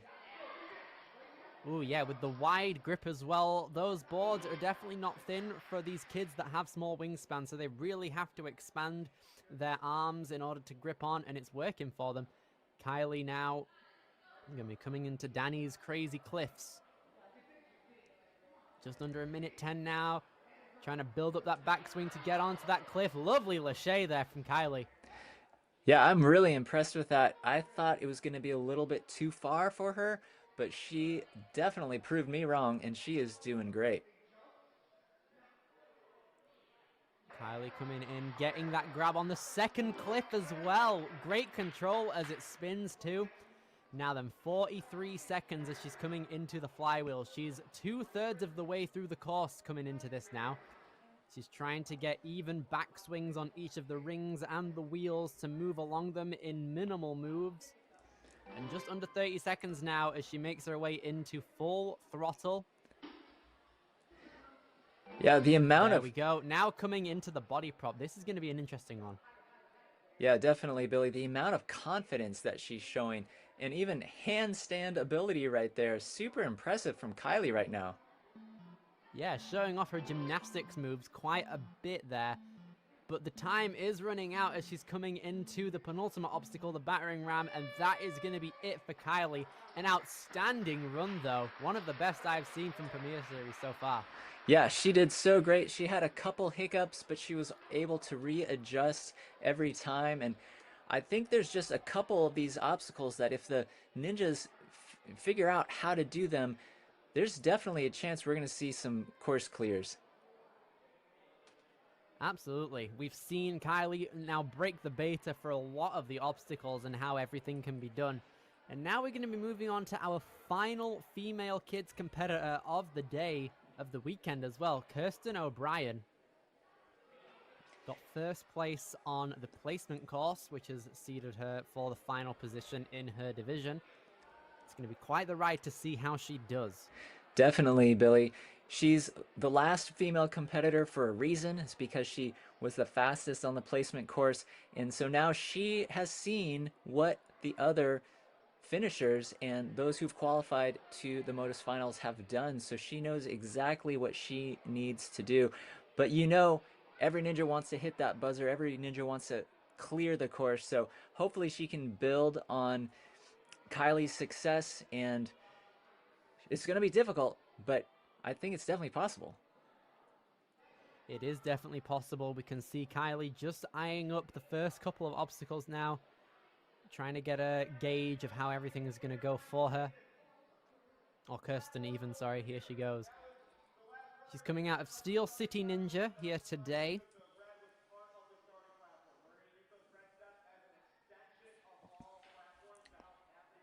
I will say one thing, Billy, as we've talked about being the very first competitor, it can be such a challenge because no one's gone and you've got the nerves going like crazy.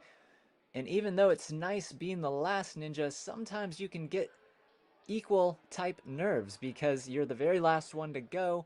You know everything that you need to do, but it can add a little bit of extra pressure as well being last up. So we'll see how Kirsten handles it, and hopefully she can crush this course. Absolutely. Kirsten has proven herself worthy of getting here, getting her final spot on the challenge course right now, but she hasn't been doing ninja for very long.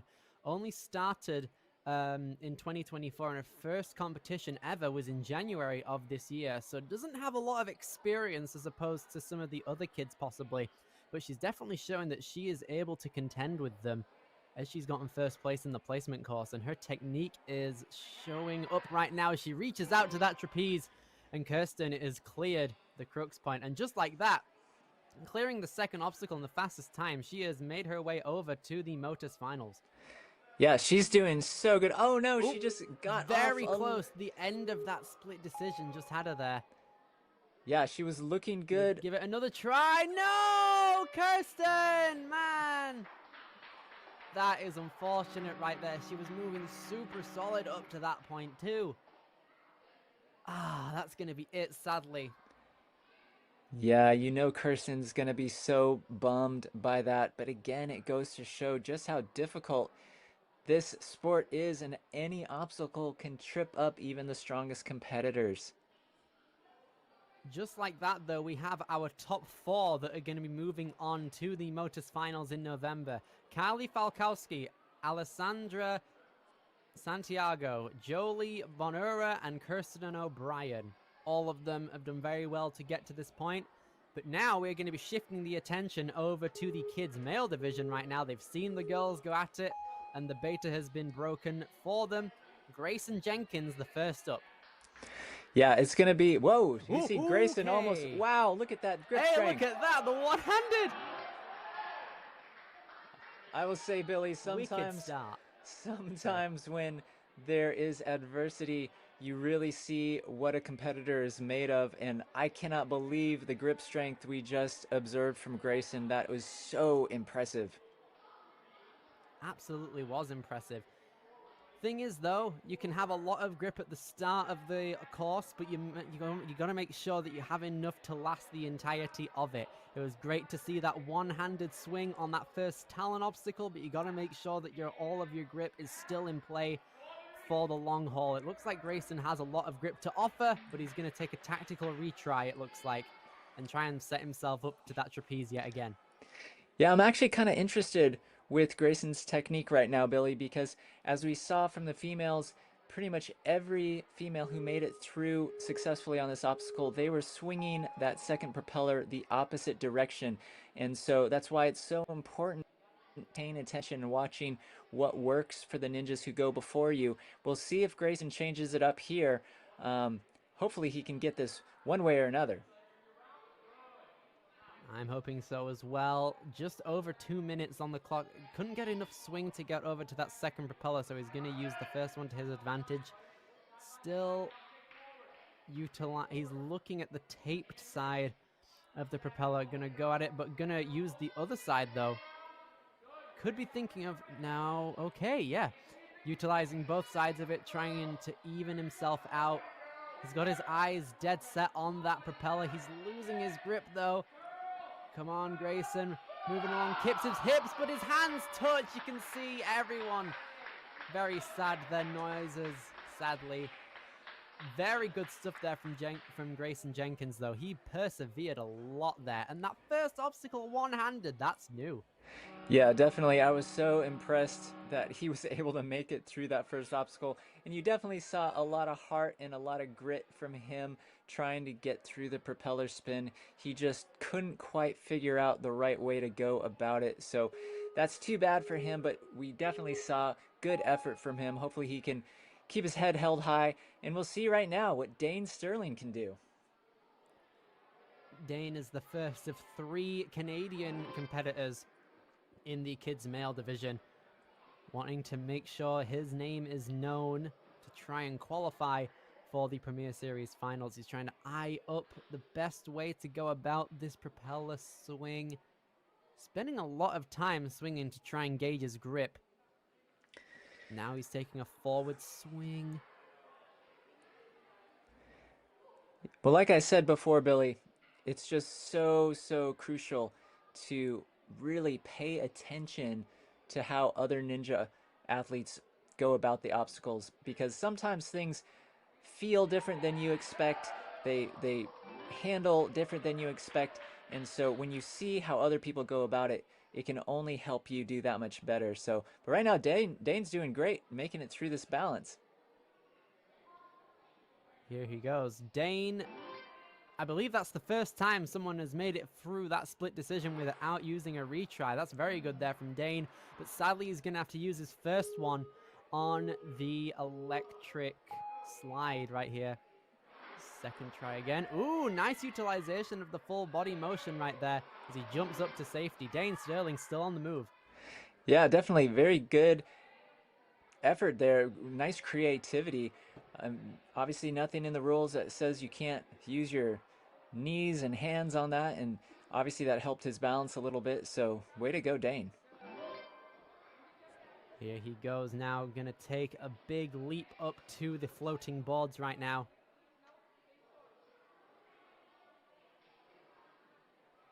We're seeing a lot of leaps from the little red steps throughout this competition.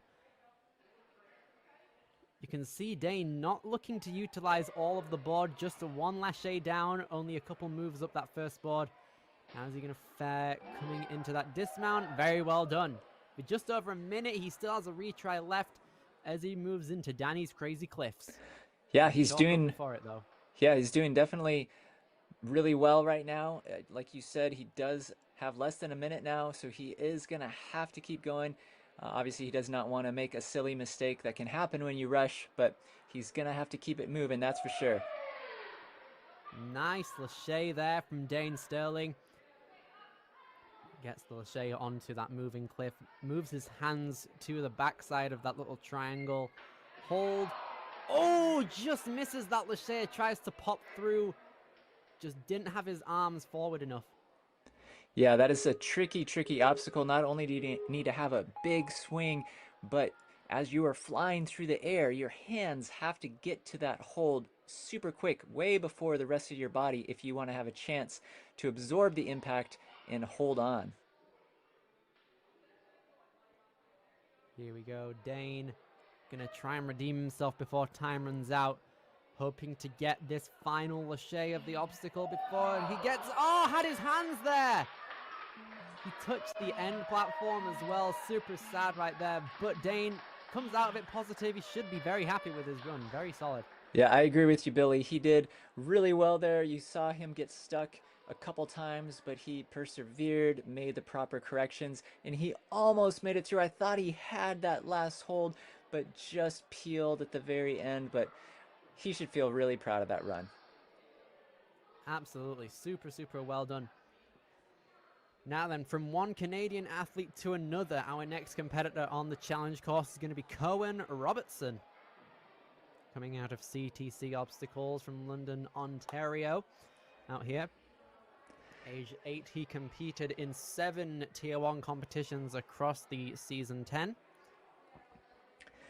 Well, I think right now, Billy, we've seen 3 of the males compete, and with several still left to run, I think right now it's anyone's game. It definitely is, I think. We have a lot of opportunities for some clears, possibly. We've seen a lot of competitors on this course now. It seems like the biggest obstacle for all of these guys is going to be the propellers at the start. That could eat up a lot of time if you're not careful with it, and you have to try your best to try and manage your technique whilst in the air and moving along. So it's going to be quite the challenge for all of these guys, but with only 6 kid male athletes left, it's anyone's game to see who can get the top 4 to Motus. Yeah, definitely those propellers are proving to be quite tricky, very diabolical. Have to be very precise and specific with your technique. But then, right after that, you have 2 back-to-back very tricky obstacles. We've seen so many people go out on split decision and so the electric slide. So that is a difficult 1-2 punch. So it's very interesting to see how this is going to play out. Absolutely. It definitely is anyone's game at the minute. But 2 more Canadian representatives and 4 more Americans. No, 5 more actually. Wait. Yeah, 7 more. It's going to be quite a ride to see who gets the top 4. It can be anyone's game. Anyone can win it as well. You also got to think, if you've seen a lot of competitors go through the course at this moment in time now, you got to utilize everything that you've got in your mental game as well, knowing when to lâcher, when to prop your hips up possibly. Cohen Robertson coming in with a lot of urgency on these talons. Yeah, I like to see that from the get-go from these athletes. I remember on the placement course, Cohen had some of the same sense of urgency. We'll see if he can build on this obstacle right here and not get caught up where some of the other athletes have. He's looking good right now. He shifted a lot of speed over to when he initially leaves the bowl. He's trying, oh, okay, he's trying to have a more straight approach to the obstacle. If he locks off, yes, and the nice one-handed swing down. Hasn't had to use any retries yet as he comes into split decision. And I'll say what's so tricky about split decision, the ninjas know that the clock is ticking down and time is of the essence, but that is an obstacle that if you try to rush through that, you can fall so easily. So going with a quick pace, then all of a sudden having to slow it down is so hard. But right now, Cohen looking really creative with his technique. He's trying his best to inch the board all the way to the end there. It's worked for a couple athletes in all fairness, but it's very hard. Oh, nice jump there. The board definitely behaved in his favor. And we're just under 2 minutes. Cohen's coming through at a very solid pace, Travis. Yeah, he's going really, really fast, and he did a great job dismounting from that electric slide. That's so tricky because that whole platform that he was standing on can slide. It's so easy for it to go out from under you, but he is making quick work of these obstacles. Cohen Robertson has to prop himself ready for these floating boards. Inches his way up as much as he can. You can see the board is starting to tilt from left to right, but he's trying to center out his core, and he swings down effortlessly well. 1 minute 10 as he dismounts. Cohen is now coming into Danny's Crazy Cliffs. Yeah, I'm excited to see how Cohen approaches this cliffhanger obstacle because it is very tricky. Obviously, we saw some other athletes have issues here. They're big jumps, big grabs that are required. You need a lot of finger strength and grip strength. We'll see how Cohen handles it. You can see Cohen on the angled lâcher, just unfortunately couldn't get his hands all in order. I think his hands are starting to hurt now as he comes in to these cliffs. A lot of grip strength gone into these last couple of obstacles. Cohen's really got to dig deep and see if he can properly get himself locked in to complete this obstacle, which I do think he has the ability to do. But time is ticking down, Travis. Yeah, it sure is. And this is one of those obstacles, it's challenging by itself. Yes. So to do it far into the course like this is so hard. Cohen's really going to have to dig deep, though, right now. You know his fingers are getting tired. Here he goes. You can see he's fighting. He's getting a large jump, though, to try and get as much airtime as possible before hitting that cliff, which he gets it. There we go. Cohen Robertson dismounts immediately, and that is going to put him into first place provisionally. Very well done there from Cohen. Yeah, that was really, really impressive. Obviously, he has gone the furthest from our male competitors so far. He had such a huge swing on this obstacle right there. I was actually afraid, oh no, I hope he doesn't peel off, but he definitely had the strength to make it. Unfortunately, he just ran out of time. Super, super well done. Easily puts him into first place. We're now moving into the final 6 competitors of our kids male division, the first of which, representing Adrenaline Monkey, is Ari Christoph. Ari Party, which is his nickname, is a rising 4th grader who loves Ninja, likes to play sports, video games, and loves hanging out with his friends. And he's hanging very well on these talons, moving both of them at the same time, which is giving him a lot of saved time. Yeah, I like an obstacle like that. As I mentioned earlier, having one that you kind of have to hit with 100% of strength, you know, that's one of those that you can be really aggressive right from the get-go. And Ari did really great. He's getting a little caught up on this propeller, though. Trying to realign himself in a way that can get him that grab onto the trapeze. Trying to take it with a diagonal approach almost to try and prop himself up, and he gets it. There he goes. I think his wingspan of 4'1" definitely helps him amongst the rest of the athletes in the kids division. And on split decision, he's a bit wobbly, and the foot tap right near the end there. That's unfortunate. Yeah, this is a tricky obstacle because that route that he just went, it does appear to be a bit shorter, so we see a lot of ninjas going on that one, but it seems to be almost a little safer to take the longer route that he just did, and he made it. I do think it's a valid option to go for that route if you fail that one there. Ooh, but it looks like he had a little foot tap coming off of the electric skate. Now Ari's got to give it another shot. Gonna try and get a massive push back off that final block. And he's gonna have to try and shimmy it across to the end right here. Might not be the fastest approach, but it's working for him every single bit of the way, possibly. Here he goes. Definitely showing a lot of creativity. He's just going to have to be careful now as he jumps for this, that the bottom doesn't fall out. He did it. There we go. Lovely stuff there from Ari.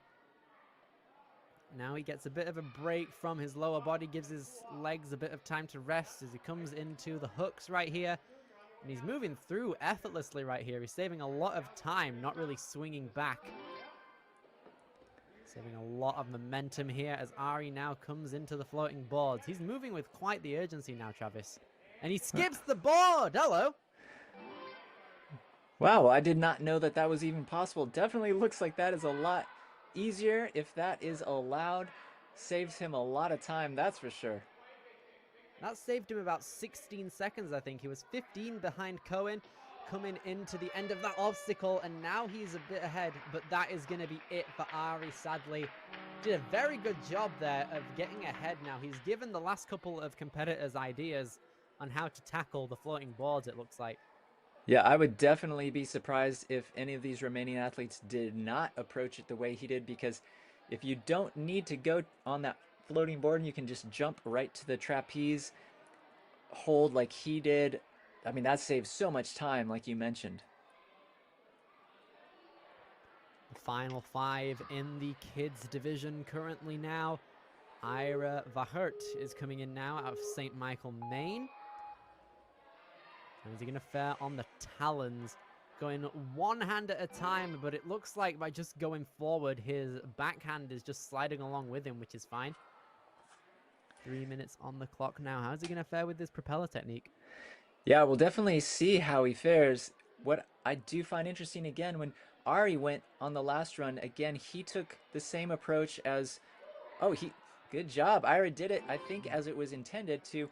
We've seen almost every other competitor who makes it successfully swing that last propeller a different direction, but Ira did a great job with that.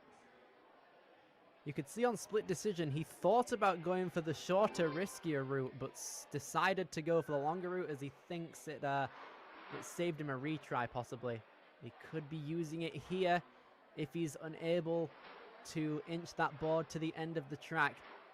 He seems to be doing it quite well, though. He's covering distance with each little move. Now he's going to come up and reach up.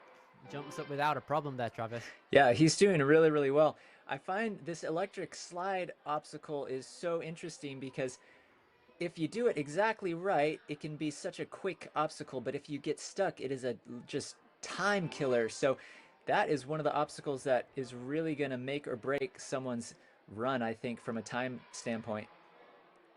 And there we go. We see another skip of that floating board right there. Ira, he set himself up for that skip. His eyes were dead set on that bar.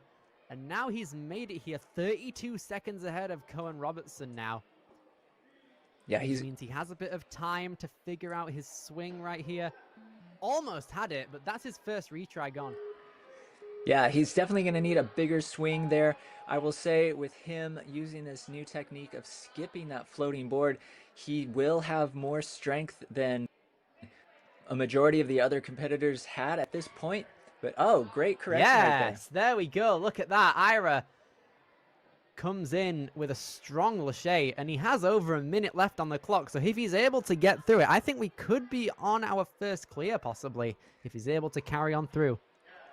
Gets that lâché and links that dismount professionally well. He's just nearly a minute ahead of the rest of the field now as he's coming into the flywheels, followed by these rings. Yeah, Ira is really doing a good job. I'm very impressed with his poise, and even when he gets a little caught up, he makes the proper adjustments, and he's doing a really, really good job. Taking a bit of a slower approach to full throttle now. Doesn't want to be wasting a retry on an obstacle that he can do pretty well. Now he's coming into the bobby prop. Here he goes. Gets that handstand motion. His arms must be burning at this point, holding up his entire body vertically. But now 10 seconds remain as he comes into our final two obstacles. He's got to make a run for it if he wants to try and get through. Here he goes, coming into the battering ram. He's moving at a very fast pace, but time does run out on him. That is one of the best placement courses I've seen from the kids division all season, personally, Travis. Yeah, he did a really, really good job. Very crisp on almost every obstacle, even though he did have a little time eaten up on that electric slide. He did so well. That grab right there on that cliffhanger ledge, very, very impressive. Unfortunately, just ran out of time, but Ira should be feeling really good about that run.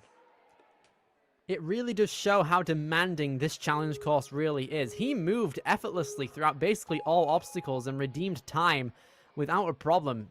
Just all of these remaining guys are going to have to go ahead basically flawlessly if they want to try and get that clear. Now, as we can see, Crosby Rohraback now coming in. Clears that talent obstacle without a problem. I think one of the main deciders of your pace of the run is going to be decided on the propellers right here. Yeah, definitely. I think the propellers and the electric slide. If you can make it through these two obstacles relatively quickly, you're really setting yourself up to be in good standing with the time. But if you do get stuck, like we've seen so many, it is going to be tricky. Ooh, I think his spin was too fast coming into that, and that caused him to miss the trapeze, sadly. Crosby's going to have to take another attempt here early. Hopefully he can make his way through it this time.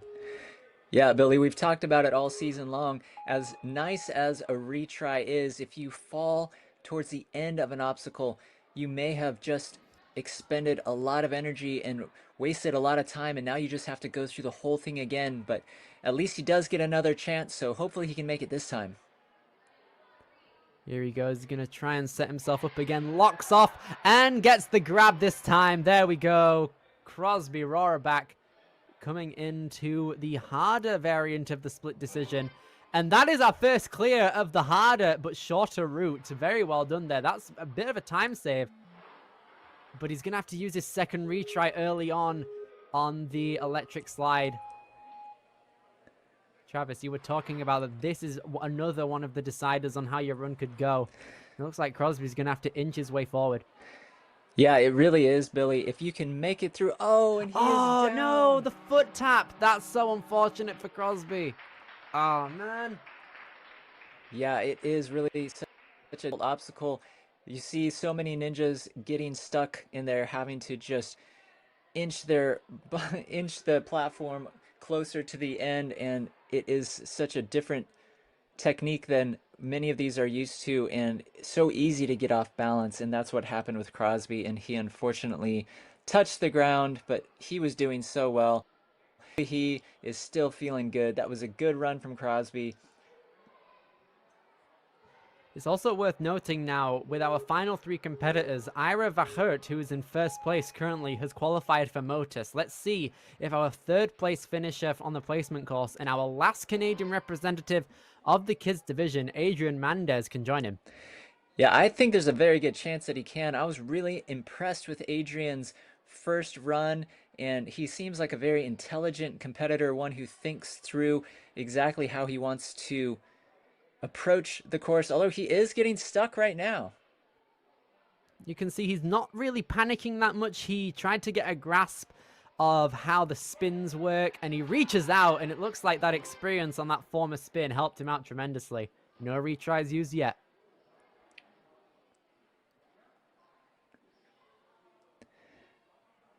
Yeah, Adrian's showing a lot of poise right now on the balance obstacle.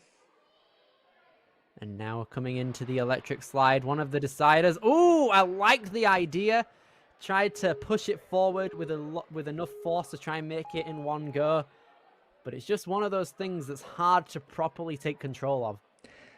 Definitely, and I think these athletes have never done it before, so it's hard to know just how much is it gonna slide and how much will my body weight move the platform. And unfortunately, he fell forward, but he's doing a good job right here, Billy.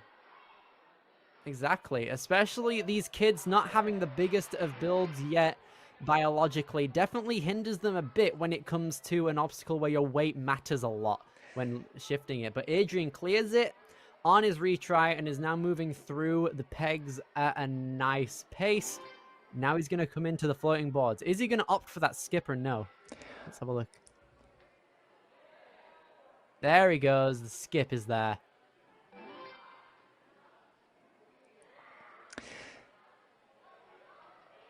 I think we've said it before, but as nice as it is to have that retry, once you've used it, it does add pressure because you know the next time you fall, you're gonna be done. Adrian's doing well. Got that first lâché on Danny's crazy cliffs. Now just needs to build up enough power to get the second catch, which he does. No, just peels out at the back of it there. Second retry is going to have to be used. Obviously not ideal, but he's shown that he has the capability to get that grab. Yeah, now you know the pressure's on him, Billy. He did actually have another retry, unlike what I had said, but you know the pressure's on him because now if he falls, he will be done, but he looks like he's got a lot of strength left, getting a big swing here. I think one more backswing could do it. He has the distance to go. Holds on, though. Controls that spin and gets it. 33 seconds as he comes into the flywheels. And like that, Adrian has also qualified for the Motus Finals in November in Missouri, but he's going to keep on moving with these flywheel moves out here. 20 seconds as he now comes into the full throttle obstacle. And that was a great save right there. He had a lot of swing coming off on that dismount, and he almost fell forward, but he was able to stop his weight from going, and hopefully he can get through this. His legs are low hanging compared to the rest of the competitors, but he just clears it in minimal amounts of time left. I think he had 0.6 seconds left on the clock when he cleared it. Rightfully puts him into second place in the kids male division. Super, super well done there from Adrian. Came back from a lot of hardship right there on the cliff and the little mistap with the foot on the floor on the electric slide. Super well done, though. Yeah, Adrian did really, really well there. Puts the pressure on our last two competitors. The first of which is going to be Sean Sam Kiam Davan. He started climbing the stairs at only 5 months old, so he's got a lot of experience with just climbing and moving about in orthodox ways. He loves to ride his bike and play soccer with his friends. He has three sisters and one brother, 3 dogs, 4 cats, and some fish as well. He loves the little lava chicken song. That's a crazy pull right there. Oh, look at that one-handed swing off. A lot of speed. Yeah, he is really doing good, and I liked that decision right there. It looked like he still wanted to keep the speed going, but decided to hold up and take the more cautious approach, and that definitely worked for him. Regardless, he had a lot of speed coming into the longer route. And that is also one of the best approaches to the electric slide that we've seen so far out of our kids, and he pulls himself up effortlessly. He's 18 seconds ahead of Ira to this point, too. Yeah, he is totally crushing it. He was so close to having his foot touch the ground on the electric slide, but he was able to hold it up just high enough, and he is going so quickly right now. You can see Sean right here just making sure he gets the leap necessary for that trapeze grab, which he does get. He loves to create obstacle courses at his gym and challenge them to push his limits. And it seems to be paying off right now. No retries yet. Up to Danny's crazy cliffs out here. Super well done. Gets that first lâché, Travis. Yeah, he's looking so strong and so confident. I'm really excited to see just how far he can go. He's got so much time left. I'd love to see him hit the buzzer right now. Gonna get the power necessary to get that. Lachey keeps hold of it even though it spins, and he has also made it to the flywheels in the fastest amount of time so far. Nearly 30 seconds ahead of Ira to this point. He's got over a minute 15 to try and get through the rest of the course. He's 66% of the way through the course right now. Only a couple obstacles left until he can get that buzzer possibly. He hasn't used any retries yet, which is beneficial. Just leaps across those pedals too. Yeah, he really is got such a nice pace going. He has so much time left that we definitely could see the furthest performance right here out of Sean. Wow, this is exciting, Billy. This could be it, Travis, possibly. He's chalking up, ready to go for the battering ram, and he is moving insanely fast right now. Locks off, possibly to get a bit more control, so he can swing over from the ring to the second ram. He's got to get both of his hands on it at the same time. Yeah, it looks like he's going to have to. The clock stops as he chalks up and gets another retry. Sean has also locked himself in for Motus 2 at this point at first place. When you know right now his muscles, his grip, his arms are burning, not to mention probably being a bit out of breath. This is such a tricky part of a course. Hopefully he can make it right now, but the clock is ticking. Oh, super, super close. He tried to eliminate use of that ring as well, which could have worked for him if it got a bit more height. Sean, though, an absolutely insane run right there. Almost perfected up to that battering ram. Super, super well done. A lot to be proud of. Yeah, for sure. Even once he had a spot to the finals secured, he kept the speed going, the urgency up, and I really thought we might see the first course clear. But now it's all up to Alex Kaminsky, and he was really during the placement course, Billy. So if anybody could hit the buzzer, I think Alex is it. It's definitely. This kid knows a thing or two about clearing tough and endurance-based courses as well. 4'7", a wingspan of 4'6", and he's been doing ninja since 2020. At 8 years old, he started when he was about 3 or 4. Absolutely insane to think about. One of our more experienced ninjas within the kids realm. Oh, he's got both hands on each side, and it works for him as he laches over to that trapeze effortlessly. Can he be another one of our competitors to get past the quicker route? Yes, he is. 2 moves needed for that electric slide. Alex Kaminsky coming in incredibly well right now, Travis. This could be it. Yeah, seriously, the way he approached the electric slide, the smoothest we've seen out of anybody today. And as we've said, if you can do that quickly, you save so much time. And so right now, Alex is on par for a very, very fast run. Over 2 minutes left on the clock as he's coming into Danny's Crazy Cliffs. No retries used as of yet. Gets that first lache without any sign of being gassed at all either. Looks like he can go the distance.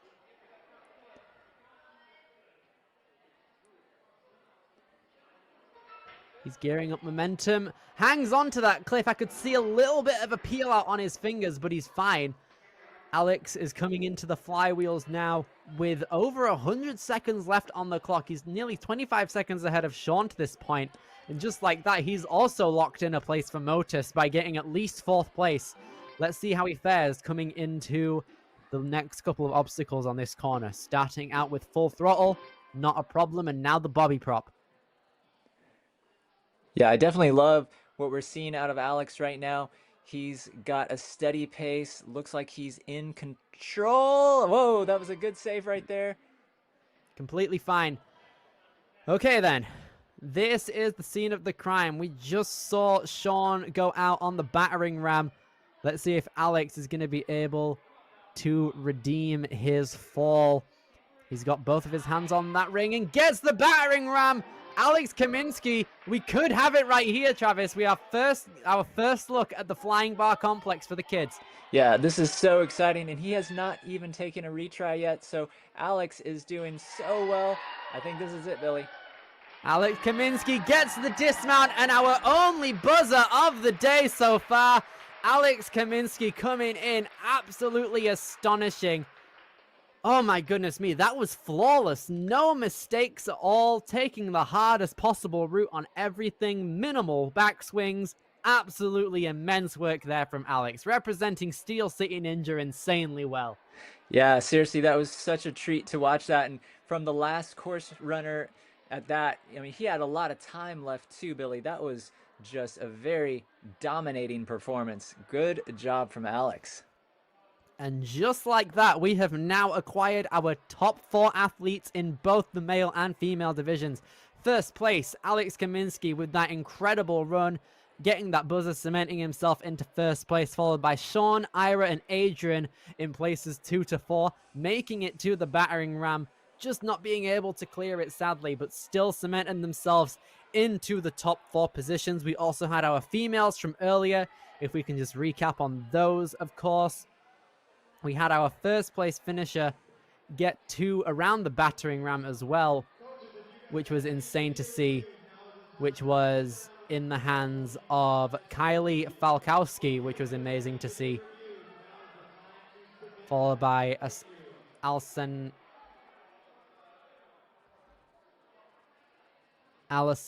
Santiago in second. There we go. Followed by Jolie Manora in third place and Christian O'Brien in fourth place.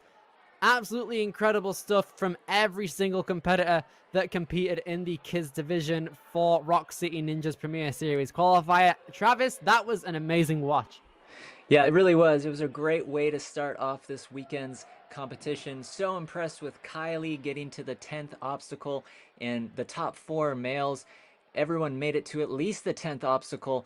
Super, super impressive. Great way to start this competition. Absolutely, and you guys are not going to be wanting to miss the action from the rest of the divisions that are going to be happening over the weekend.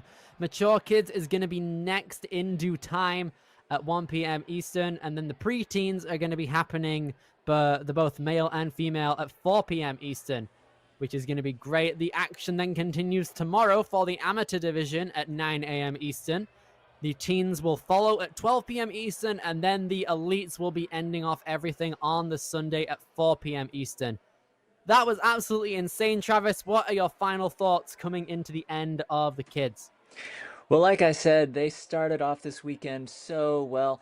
It makes me just even more excited to see the older age groups still to come, and obviously capped off with the elite age group tomorrow, or elite division tomorrow. We're going to see some incredible ninja action, and these kids started it off and showing everybody how it needs to be done.